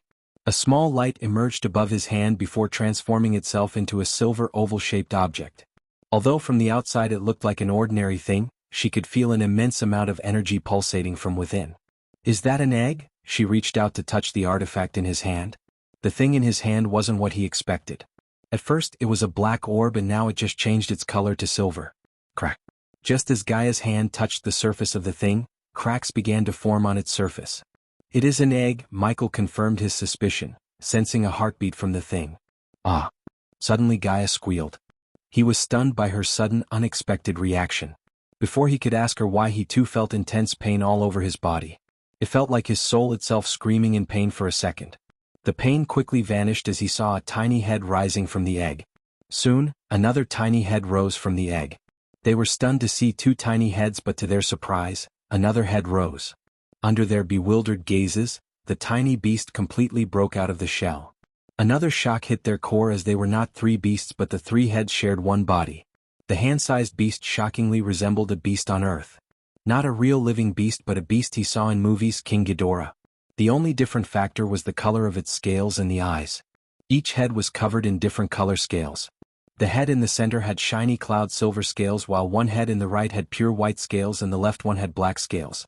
The head in the center stared at Michael and Gaia with its rather round eyes that somewhat made the beast look cute. Give me something to eat, jerk, the white head spoke in a feminine voice to break them out from their daze. The white head sounded like the child version of Gaia. Ha! She was too stunned to get back at the white head. They are in a trauma state because this might be the first time they have seen our kind. I cannot find any references to our species in their memories. Michael saw the silver head speak in a calm voice. The black head, however, remained silent. It stared at the hall like it was surveying the surrounding. System, what kind of beast is this? It's one of the rarest beings in the universe, a three-headed hydra. The system lacks the necessary information to find how the three-headed hydra egg ended up in this world, but the egg has been in a hibernation state for over 3,000 years. Over 3,000 years. Wow. The system also found that the three-headed hydra emits the same frequency of energy that has been sucking the arch energy in the southern continent, hence the void area. Do you think there might be another hydra sleeping beneath the southern continent? Yes, the system has already informed the host about the extraterrestrial being consuming the arch energy. Now it seems like the extraterrestrial being is a hydra. He remembered the system's words. It also warned him not to go search for the being until he reached the immortal stage. Jerk? No, the word is bitch, yeah bitch. Give me something to eat, bitch. The white head gnarred its teeth at Gaia. She finally came back to her senses. Who do you calling bitch, you tiny fuck? I will rip your head off. She flicked the hydra's white head. Please stop. The silver head pleaded with both of them, but the white head already moved itself to take a bite out of her hand. Fortunately, the neck was not long enough for the white head to get to her hand. You don't seem like a normal human in your memories. The black head finally opened its mouth, questioning Michael. Did you read our memories? Michael creased his brows. If the hydra read his memories, it would know about his previous life on Earth. This was too early to trust this beast with his previous life. Until now, only Gaia knew about his origin and he would like to keep it that way. Luckily, Blackhead Hydra shook its head. We didn't read your memoirs but learned the necessary information and skills such as the language, the species in this world, etc. System? He called out the system to check whether it's true or not. The system reassures the host that the Hydra cannot read one's memories. It could only absorb certain knowledge from the being it first touches after it hatches. In this case, the Hydra touched both you and Gaia, so it absorbed the knowledge necessary for its survival from your brains and also. The system's voice trailed away. There's always something else with you, system. I'm not even surprised. He mentally prepared himself to hear what the system's going to say next. A hatchling Hydra would usually get its knowledge from another Hydra, most of the time from its mother. However, if the hatchling Hydra touched another species on top of the necessary knowledge, it would also inherit the personality of the being it touched. Let me guess, the Hydra inherited both mine and Gaia's personalities? Ha. Kinda. If he could move his body while he was interacting with the system, he would have rubbed his temples. Everything was complex when it came to him. He learned to blame himself rather than the system. Hit me with it. Each head inherited each of your personalities. Wait a minute, there are 3 heads and there's only 2 of us, he interrupted the system. The white head, as you may have noticed, inherited Gaia's personality. The black head inherited the personality of yourself on Earth. The silver head inherited a brass personality? Huh? The system confused Michael. Nothing seemed out of place from the system's previous explanation when it came to Gaia and the white head. He couldn't help wondering how the hell did the silver head inherited a brass personality when he was not even alive. Trust me, host, you can't and won't comprehend the process of Hydra inheritance. The system sounded somewhat overbearing when it spoke these words, like it was an all-knowing person and Michael was a stupid kid. Then simplify it, system. He tried to remain calm despite the system's attitude. Well, The system went silent for a few seconds before speaking again. The Hydra inherits the personality from the soul of the being it first touched, right? Yes. If the Hydra had touched Gaia only, the Hydra would have inherited only her personality, as she has only one soul. But the host happens to have a split soul, one part Abra's, one part you. Therefore, when it touched both of you, the inheritance process resulted in the Hydra inheriting the personality of Gaia, Abra's, and you. Now the 3 heads are the best and or worst versions of yourselves? Michael uttered no words but let everything sink in silence. What are you so upset about, host? You're extremely lucky to get your hands on a Hydra. So quit whining and take the world by storm. For better or worse, the system lightened his mood. Can I make the Hydra my pet? Or a subordinate? Yes, you can, for a price. What price? I didn't pay you when Nightmare became my familiar. Because it's a dragon and the one in your hand is a Hydra, not to mention of the powerful beings in the entire universe, he sighed in his heart. After spending his time with the system, he had learned there's no point in arguing with the system when it comes to badass points. Hence, he decided to shut up and pay the price to make the Hydra his familiar, just like Nightmare. Are you gonna tell me the price or not? 9,999 badass points only. He wanted to slap the system silly when he heard it shamelessly talk like a salesperson. Why don't you round up and take 10,000? Cool, will do. Wait, what? Fuck. It was too late for him to regret as he saw 10,000 badass points getting reduced, making his total number of badass points to 64,000. Looking at the number, he could tell it was gradually increasing because of the sect. Since the legend of the Sunrise sect had been growing, the number of badass points he receives per month increased significantly. For now, he had other things to worry about than the number of badass points. He came out of the system to see Gaia and the white head looking at each other menacingly while the silver head tried to snuff out the anger fire with them. Looking at the 3 heads, the system's words made more sense to him. The white head was Gaia, hungry, bad-mouthing, and ill-tempered. The silver head, Abra's kind, honest, loving personality. Finally, the black head, cunning, intelligent, shrewd. Looking at the black head's eyes felt like he was looking at himself in the mirror. The black head was the ghost before his soul merged with Abra's. Among the 3 heads, the black head, it was the deadliest. Just by looking at its eyes, Michael could tell. After all, it inherited his personality. Chapter 260, How long are we here? We don't see any information regarding our species in your memories. That means we're either extinct in this world or we came from somewhere else, another world. The blackhead was spot on. The other 2 heads immediately turned their gazes towards the blackhead after they heard its words. As far as I know, 3,000 years. How can you tell? The silver head, which inherited a brass personality, asked Michael. Can we really trust this 3-headed beast? Or are these 3 beasts in one body? I'm confused. Oh, I have a question too, the white head said. Why don't you shut up? Michael flicked the white head before Gaia started a fight with it again. I swear to gods I'm gonna crush this little shit. The blackhead moved towards the white head, headbutting the white head to make it shut up. You're hitting yourself, you idiot, the white head rebuked after getting headbutt by the blackhead. Regardless that they were just born, they began to fight like siblings. Michael waited for them to finish fighting between them while Gaia came to his side. Let the man speak. The silver head broke off the fight by putting its head in between them. After a few seconds, all 3 heads turned towards Michael. Your species are called Hydra. I don't know where you came from, but the blackhead is right. You're not a creature of this world. Then how did we end up here? The silver head asked. My guess is 3,000 years ago, an organization called the Order of the Death found you and built this pyramid to keep you safe. Safe from what? The white head gnarred its teeth. The silver head looked worried while the blackhead did not show any changes on its face. It remained calm and collected. Probably from the Guardians. Do you know about the Guardians? Michael asked the Hydra. No, said the white head. Then we have a lot to talk about, but first, you three should know the situation you're in. The Hydra may have been born just a couple of minutes ago, but after a few interactions with it, Michael could tell it has the mental capacity of a full-grown human already. Even Nightmare wasn't as intelligent as the Hydra when Michael took him in. The organization that saved you is no more but their enemies, Guardians. Now, they are one of the most powerful organizations in this world. Anything remotely related to the Order of the Death is considered evil by them. So on top of you guys are extraterrestrial, your history with the Order is enough for the Guardians to hunt you down and kill you. That's the best case. You hear that? That's the best case, Gaia devilishly chuckled, looking at the white head. Now tell them the worst case. The worst case is 3 spend your lives in some torture room where they would do all kinds of experiments on you. You have 3 heads, so use your imagination. He stopped talking for a moment to let everything sink into them. It was logical for them not to trust him completely. However, Michael had his ways to make all 3 heads trust him. Lucky for you guys, we share the same enemy, the Guardians, and you 3 happen to inherit our personalities. Wait, what? His last words wiped off the smile on Gaia's face. Haven't you noticed? The white head inherited your personality? Are you kidding? Both Gaia and the white head asked him at the same time. Meanwhile, the black head and the silver head stared at each other before turning their gazes at Michael.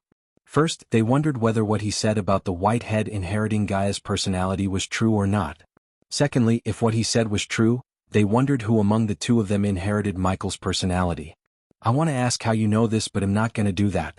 Like always, I'll just trust you. Let me guess, you're not going to tell us how you know about us when there are no other species of our kind in your world? The blackhead saw Michael nod. It's not important how I know. What's important is, you 3 are connected to us. For a few seconds, the blackhead and the silverhead focused their gazes on Michael. The whitehead, however, locked in a staring contest with Gaia. Times like these made him question Gaia's maturity level. It was like her inner child is still alive and well. First, he saw her bicker with Nightmare constantly, and now she locked horns with the whitehead. If what you're saying is true, who inherited your personality, you or him? Well, you don't have to completely believe me. We're gonna spend some quality time together and you'll come to realize the truth behind my words. The 2 heads looked at Gaia and the whitehead. Michael then took out the artifact he got from Nightcrawler. Do you recognize this? Or know anything about it? This is what led us to you. Finally, the whitehead took its gaze away from Gaia. The 3 heads moved towards the artifact, studying the artifact. Hey, I can sense some familiarity with this. Me too, the silver head and the white head whispered to each other. Are we gonna trust these humans? Michael or Gaia couldn't hear them as the Hydra's voice was way below the frequency of the human hearing range. You see another way? We were just born and we still don't have enough information about this world to survive. He was right about one thing, this world doesn't have another one of us, so it's likely that someone would try to capture an experiment on us. The blackhead spoke as the silverhead nodded in agreement. They seem okay and trustworthy to me. After all, if it wasn't for them we wouldn't even have been born. So what do we do? The whitehead asked the other 2. The silverhead turned its gaze towards the blackhead. We have to be with them until we know more about everything. The 3 of them agreed with a nod. Until they learn everything there is to know about their species in this world, they decided to live with Michael.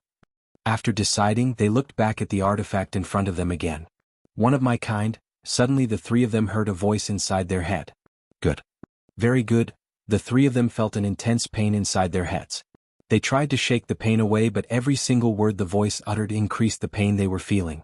Michael sensed the artifact in his hands slightly tremble. A couple of seconds after he felt the tremble, the 3 heads began to bang their heads with each other in pain. Something's happening. Gaia quickly yet gently took the Hydra from Michael's palm. The system has found another Hydra trying to establish a telepathic connection with the 3 heads. The system recommends the host destroy the artifact immediately. Get out of our heads, the tiny Hydra screamed. This time they heard it scream loud and clear. He tried to crush the artifact, but no matter how hard he tried, he simply lacked the strength to crush it. Death range, the surroundings immediately darkened, almost pitch black. Gaia could see the literal fire in his eyes burning brighter and brighter. Crack. The artifact produced a cracking sound under his crush. Soon, more cracks formed on its surface. He couldn't know the exact extent of his power inside the death range after absorbing the first energy radiated from the Hydra egg. Yet, he could feel his raw strength at least multiplied by 3 times. Finally, Michael crushed the artifact into pieces. But the moment he destroyed the artifact, a monstrous shout echoed through the empty halls. How dare you? The entire pyramid trembled violently as dust and stone pieces from the ceiling began to fall down. Large cracks formed in the walls as well as the ground beneath them. For a moment they thought the floor was gonna split open. It was a frickin' earthquake on the level of Richter 9. Quickly Michael and Gaia flew upwards to escape the pyramid. They didn't want the pyramid to fall on their heads. Soon the light surrounded them to teleport them outside. When they came outside they saw large cracks running through the outer walls of the pyramid. The hibernating undead army had long awoken by the earthquake. The ground cracked open in several areas as many undeads fell into the cracks. No. Michael was afraid of the pyramid crumbling down into dust.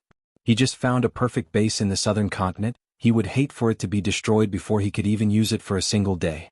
Are you guys alright? Gaia asked the Hydra in her hand. The three heads slowly rose up. Here, take this, you'll feel better. What is it? The silver head ignored the black head's quest as it already opened its tiny mouth wide open to let her pour the healing potion into its mouth. Fortunately, after a few minutes, the earthquake stopped and everything remained as it was except for the several cracks on the ground surrounding the pyramid and on its surface itself. Blackhead and Whitehead felt their pain ease up after the Silverhead drank the potion. They were able to take a few deep breaths after the earthquake stopped. It seems you guys already made another enemy, he said, looking at the three heads. That might another hostile Hydra, that you're tuning in to the Phantom Sword Chronicles YouTube channel. Don't forget to subscribe and join us on this journey to catch the most captivating stories.